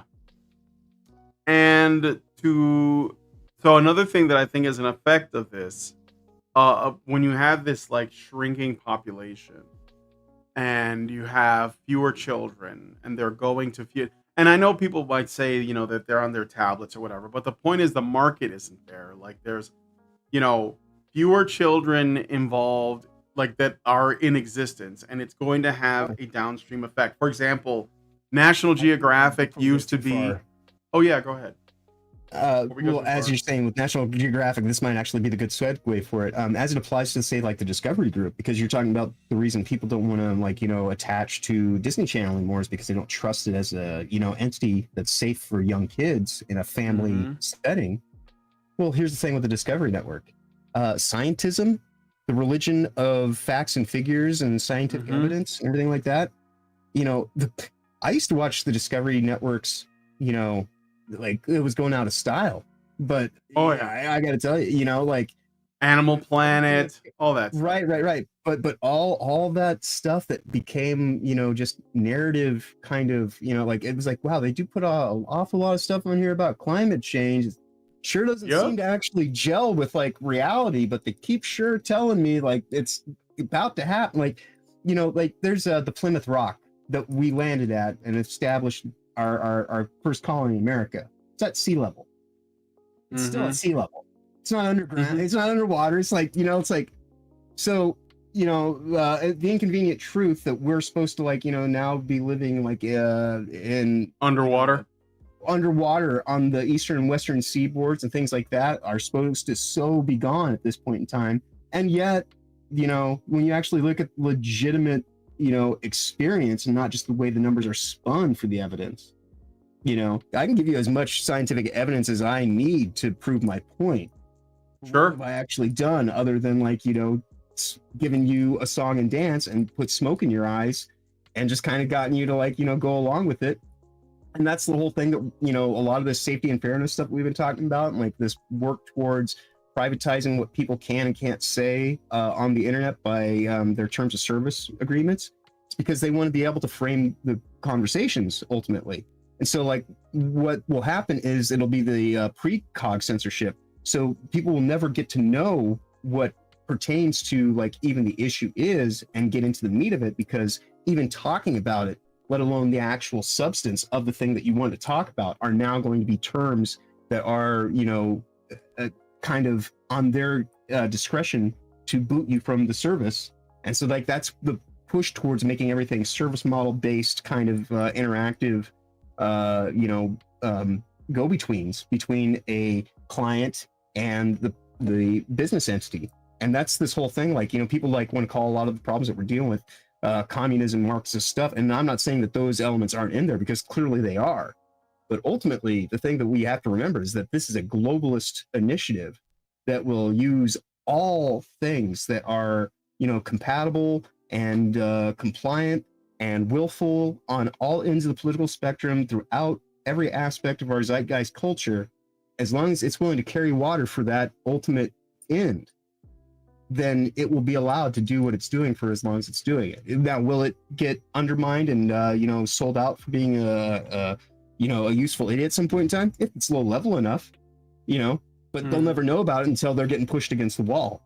And that's like the reassurance of doing all this stuff, is because we got to change the world. And it's like, well, yeah, but that world that you're going to change is going to be in your own, blood stain.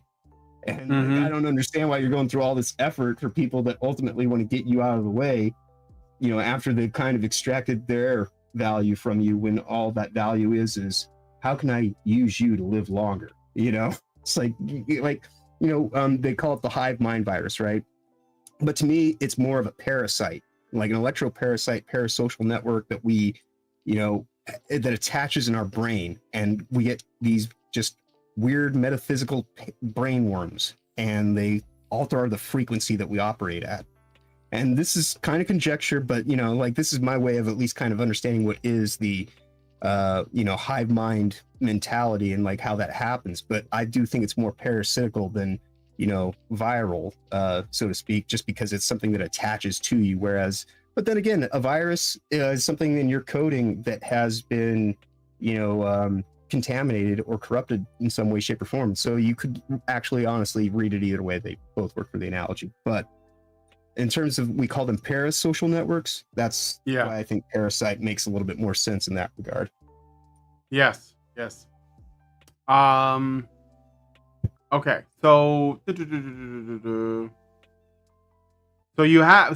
think that there's appears to be a lot of cuts going on, and I think that there's some obvious reasons for this, and it doesn't look like Disney is being hit like especially hard in the areas where people think. It seems like it's in the content that probably just isn't getting any traffic at all, like National Geographic. And a lot of it probably does have to do with the fact that people are pretty disillusioned by these sort of science and the experts. So they're not as likely to listen to them. Speaking of the climate change thing, I forgot to mention the director and writer of the film Twisters, which is doing the rounds right now. Everybody's been watching it, and I guess it's been a good time. He was specifically rejected. Like, he was approached by people, and they were like, you got to put a climate change. You got to put the climate change messaging in there. And the director said, no, I'm not doing that. This is just going to be. Just happen. It's the Midwest. Just tornadoes. There's a movie about tornadoes, and that's it. No climate change hysteria is going to be in this. And I was relieved, because it means that he made the movie he wanted to make. He didn't let these people control what he was putting out. And from what I can tell, it's making a lot of money. It's making some money.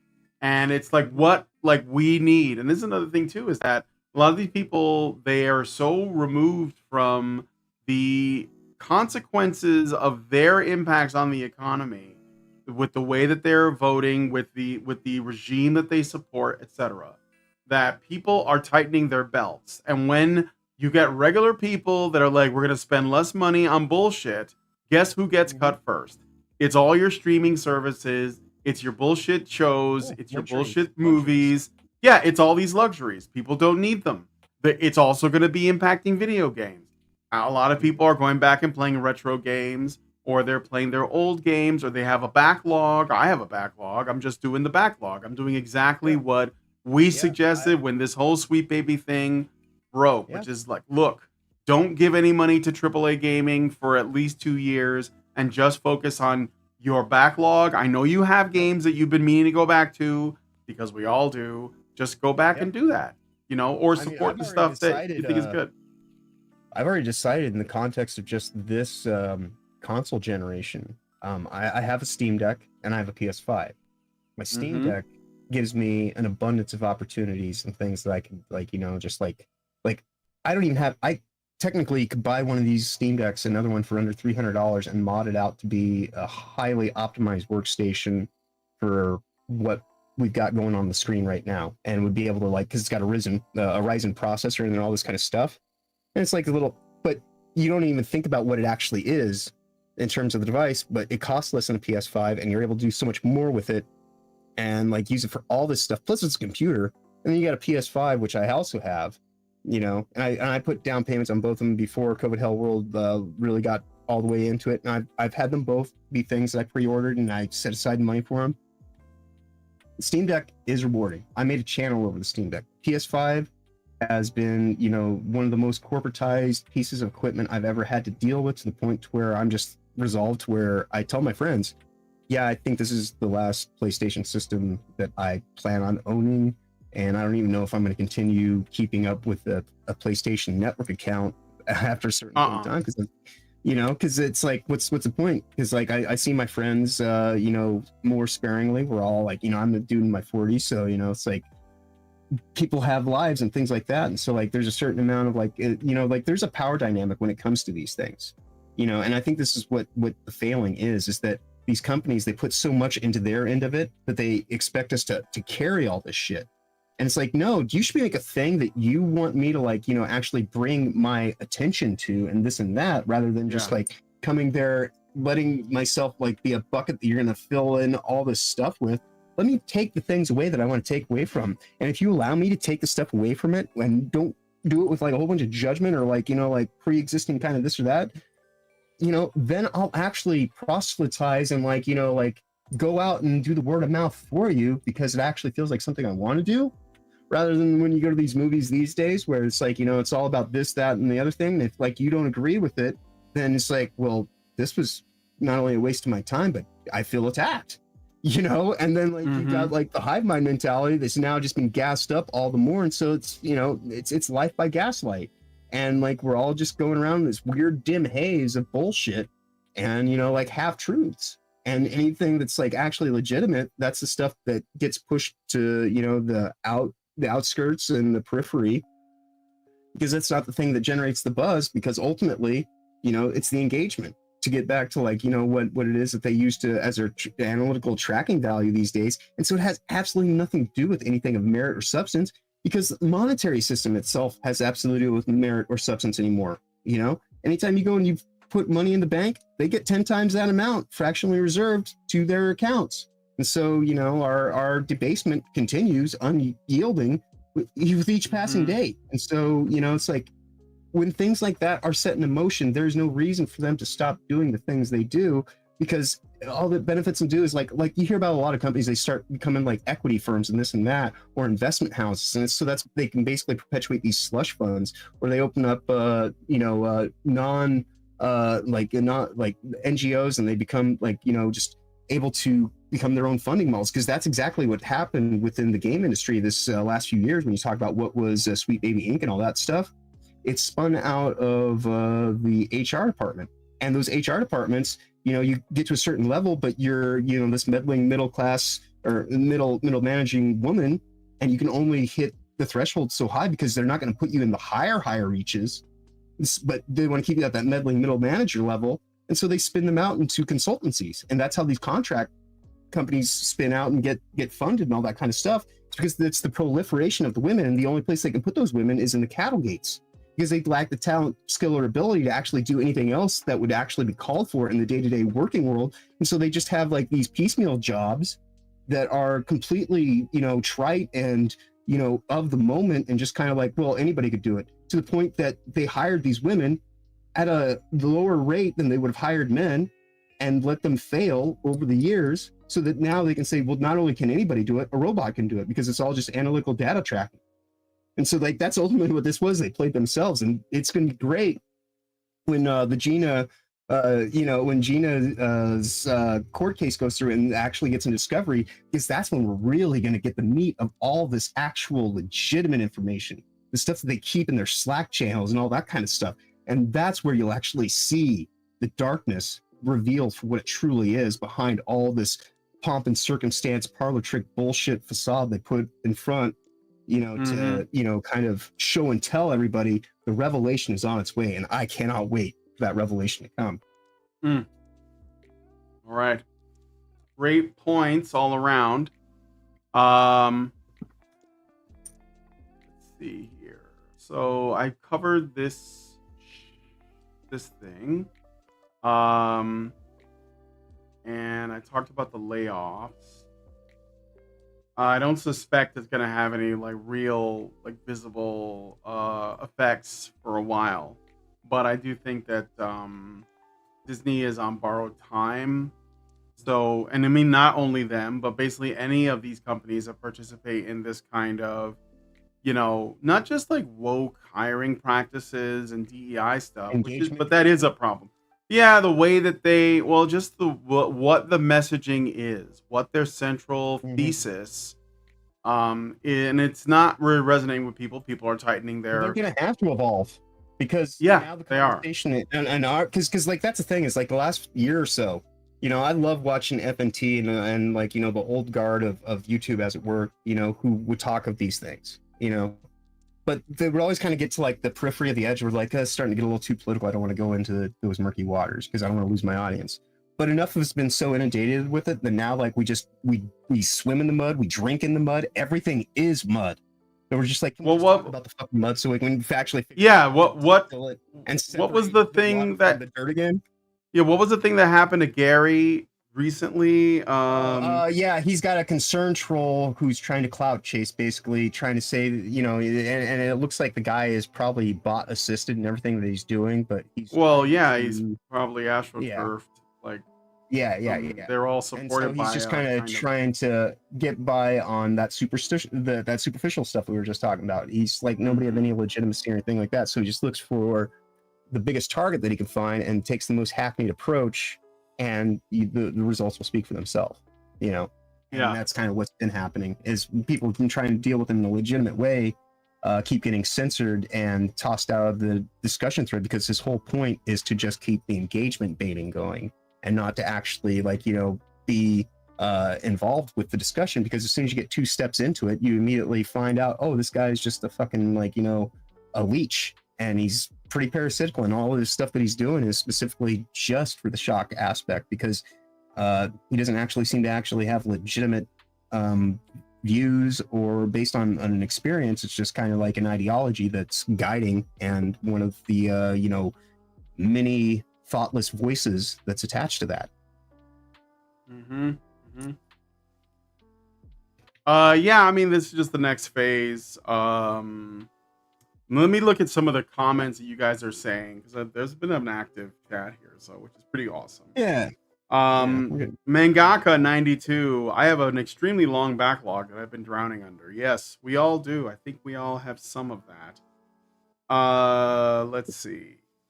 There was something else that I saw. Grandor says, Brian, did you catch the plea for the Eurocom to stop the destruction of games? No, I don't know what that is. Maybe you can give me a summary of that, and I can look into it. Zerang says, now I must go see Wolverine and Deadpool. Captain Marvel is out, but Elektra is in. Yes. I was gonna point out also something else. Glad you mentioned that. Thank you, Zerang. So one of the biggest cameos in that Wolverine and Deadpool movie was actually Wesley Snipes as Blade. And of course I love Blade. I even like the third one. But the Blade reveal as a cameo, especially because the Disney Blade, it looks dead in the water. They have it has not even started yet, and I don't really care for Mahershala Ali or whatever his name is. Yeah. He is to me, Blade has always been Wesley Snipes, full stop, period. But apparently there's is all you need, it's like going and getting a steak.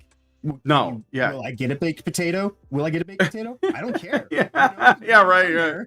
I'm here for the steak. Sure, you can put broccoli, you can put Brussels sprouts. I don't care. He's a vampire hunter. He's got a sword. And there you go. And that's all you got to do. Everything around that is just kind of garnish. Blade is if you can just do it half-ass, you have a success. Like you don't even have to Keep it like as simple try as that possible hard. with something like Blade 2. The more you try to like actually like, oh well, we're gonna like explore the depth of the character. The depth of the character is he's a vampire hunter with a fucking katana. Yeah, that's right. He does martial arts. And I think, and I would want you to go further than that. and I bet Snipes can still do it. I bet he can. I haven't seen the movie. I don't know like how Definitely. significant the cameo is, but Blade. what I was gonna say is that the Blade cameo started a petition. People have signed a petition to bring Wesley Snipes back as Blade because they love to see him in the, you know, in character again, and I'm here for it. Like let's do it. Why It not? was RDJ before RDJ. When you talk about like Yeah. actual historical stance of comic book superhero movies specifically, Blade is number one for Marvel. You know, and since the '90s, other than like the stuff that was on Blade TV, like, brought back they the used to make- superhero yeah, they made, movie. like, It literally yeah, 'cause they made, reinvigorated the superhero movie. Yeah, because prior to that, like you would have like movies made for TV, like you know, like an episode, like a double episode of the Hulk, where like you know Captain America shows up or something like that. But it was all like within the confines of TV stuff. So yeah, Blade. Yeah. Ultimately, you know, like there should be more reverence given to what that is if you're actually going to do something with it, because it did actually set up a lot of this stuff. And when they sat here and they were all surprised and shocked that you could make money from R-rated comic book movies, it's like, why is this shocking? One of the very first ones out the gate was R-rated and like was very simple in terms of its story, because it's just like, well, he's a vampire hunter, he's got a sword, there's some vampires. I think Have we're him about to see some shit, you know, like, have him fight against Morbius. Let's do Morbin time again. let's have Blade fight Morbius. No, I mean like I'm not saying it'll be any good because we are still dealing with Disney here, but I will say though, I am here for the enthusiasm of the audience, that they saw that and said, "Ooh, you know, I'm here for that." I don't think the future is necessarily bright, so don't get it twisted. But I am excited. I like the enthusiasm, and it's always. I think good to that see. we are going to see, you know, a little blatant time. Right. I think we're going to see some reorganization over the course of the next couple of years, because they clearly did an overreach, and because corporations are slow moving, even though it took 5 years of us shouting about it, it also took 5 years of them to make even a slight correction. Those slight corrections will take another 5 years to play out. And even then, like, you know, so like us right now, like, even if they continue to improve, we're only halfway to a point where we can actually go and say, all right, I can at least have a conversation with you now. I'm not going to agree with everything you say, obviously, nor should I, but I can at least kind of like trust to not to like just come over here and like start preaching in my ear and just like, you know, like leave me, you know. So that's what the hope is that they're gonna have to do though, like they have to do like 3 solid movies in a row without any of the fuckery, and that's impossible right now just based on their own slate. And they can't even start getting past the fuckery until like 2026, 2027. Yeah. So, you know, that's 2.5, 3 years off. I don't think people are gonna have the patience. You know, like it's gonna be like this hit or miss kind of thing. You might be lucky and like have like something like a Deadpool and Wolverine come out ever so, which that's why it shows the desperation of, well, let's get Robert Downey Jr. back in here and do the backdoor, you know, reboot of getting a Tony Stark narrative going in the MCU under the guise that he's going to be a Doctor Doom, you know. So it's, yeah, I mean, will it be better than what has happened over the past 5 years? It's not hard. So I do think they will make an improvement. But there's definitely going to be a whole bunch of other insidious bullshit that's coming along with it. You know, I mean, even if I can get the taste of the shit out of the punch bowl, the fact that I dropped a turd in it should still be the thing that offends you. Even if you don't listen anymore, I still. Yeah. Here's what I'm gonna end the show on this. So this is Ryan Reynolds took some pictures with some of the various like cast members that did the cameo appearances in Deadpool and Wolverine. And I'm sharing this right now. This is him with Wesley Snipes. Fucking epic. And he's saying there is no Fox Marvel Universe or MCU without Blade first creating a market. He's Marvel's daddy. Exactly. Please retweet for Logan like send off. Yeah, absolutely. I think how old is Wesley Snipes these days? Isn't he like in his 60s? God, I mean, Black don't crack, y'all. Major League came out in the 1980s, and so like, let's say. Oh man, Major League! What a great movie! Remember? Wait, didn't they make a sequel and they replaced him with Omar Epps? And people were like, "You look different." Right? Yes, because he is Willie Mays Hayes. Even still, like, yes. Even to this day, and he can do that too. But so like he was in his 20s in the 1980s, so that's nearly 40 years ago now at this point. So yeah, he's got to be 60 something, somewhere around there. Yeah, there may be Miss Road 303 says, I really hope we don't get the Reynolds will save the MCU narrative out of all this. I think there's going to be some cope around that. I think that what he did, from what I have seen, is fine, but it's definitely like a one-off. It's kind of like the whole like Spider-Man will save the MCU thing. Like that, what was that movie, Spider-Man Far From Home? I liked it. I enjoyed it. But it is a one-off. And I think this is the same. It literally is the same. It's just a bunch of callbacks in it. And that's fine. It's a nostalgia cameo reel. And but I mean, it is, but ultimately it's not going to apply to anything else. No, well, the thing is that like Ryan is leaving and he's taking the talent with him. Zering says Wesley is 62. Holy shit, man. He looks good. He's got the Nino Brown thing going on still. As spry and vital looking, to be quite honest. Very, yes, he's very. So anyway, definitely. So pretty cool. Also, who didn't look too bad was Jennifer Garner as well, who is like older. And let me see if I can put that on the screen really quick. I mean, she obviously looks older, but like, what do you expect? Still, here's the thing though. Beauty is beauty at any age. And I like, there are women who try, it's that whole thing about the superficiality. The more that you apply all this stuff early in life and things like that, the more you damage your skin in the long term and things like, and so all the stuff that people do to attain the thing that they want, it's like, just slow your roll and appreciate what you have and try not to lose it, rather than trying to like cover it up and like do all this other shit to it. Because the more you do that, the more you manipulate it and actually like, just keep fucking with it. As they say, don't fix what isn't broken. And most people break their own shit. And then they spend the rest of their life trying to unbreak it. Yeah, definitely. Key jangling and member berries. Yeah, for sure. But again, I don't think they're going to go anywhere with it. But anyway, so I think we're going to end the show there. John, do you have any final thoughts on any of this stuff that we talked about? Before I wrap it up? I mean, it's pervasive, insidious stuff that like this is some evergreen kind of thing. Like we will be revisiting Disney with this kind of stuff between now and in perpetuity. So other than that, I think this is episode 3 in the can. And is it? I guess it is. Yeah. Well, we'll do another one. We'll do another one on Saturday. And plus, I am going to try and get on some guests, some people I'm hoping to talk to. I have spoken with Airplay. He's always willing to come on. I don't know if you know, he made the Gamergate documentary, which was really good. And awesome. I'm going to try and get him on. I've also hopefully can get... Yeah, go ahead. Art school. One of my friends from As It Applies to Gamergate stuff, he was actually at the Boston Fig, the infamous Boston Fig that had the bailout and the run to Japan and everything like that. So he might be an interesting person to get in here if that fire ever kind of kicks up again and people show any more interest to what's going on with it, because he actually dealt with the whole thing as somebody who was just like, wow, this one's crazy. Yeah. All right.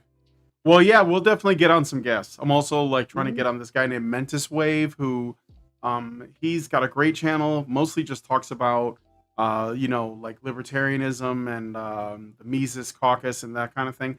But he is very much like a gamer, and he was like very involved in Gamergate from the beginning. And he's like me, where he can see that Gamergate's roots are why we are in the political landscape that we're in today. I mean, and it's a clear and obvious thing if you really want to, pay attention. So, well, one thing remains true now, just as much as it ever did in history.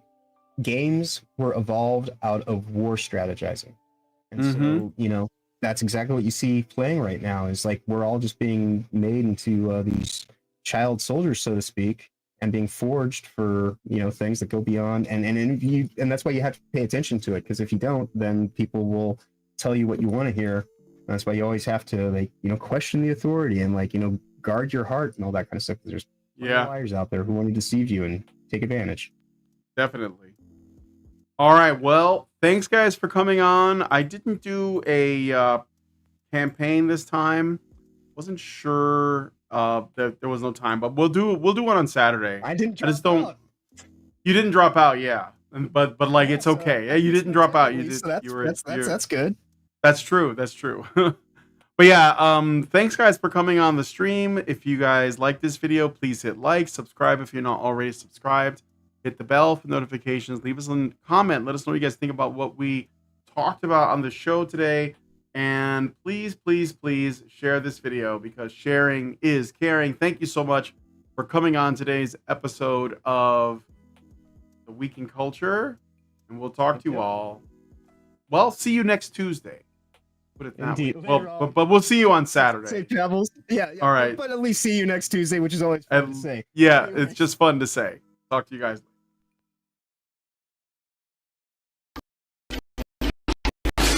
Socially the most oppressed group of all, gamers. I want people in the industry to be a little bit louder about people being mean to other people and maybe say it's not a good thing. Yeah.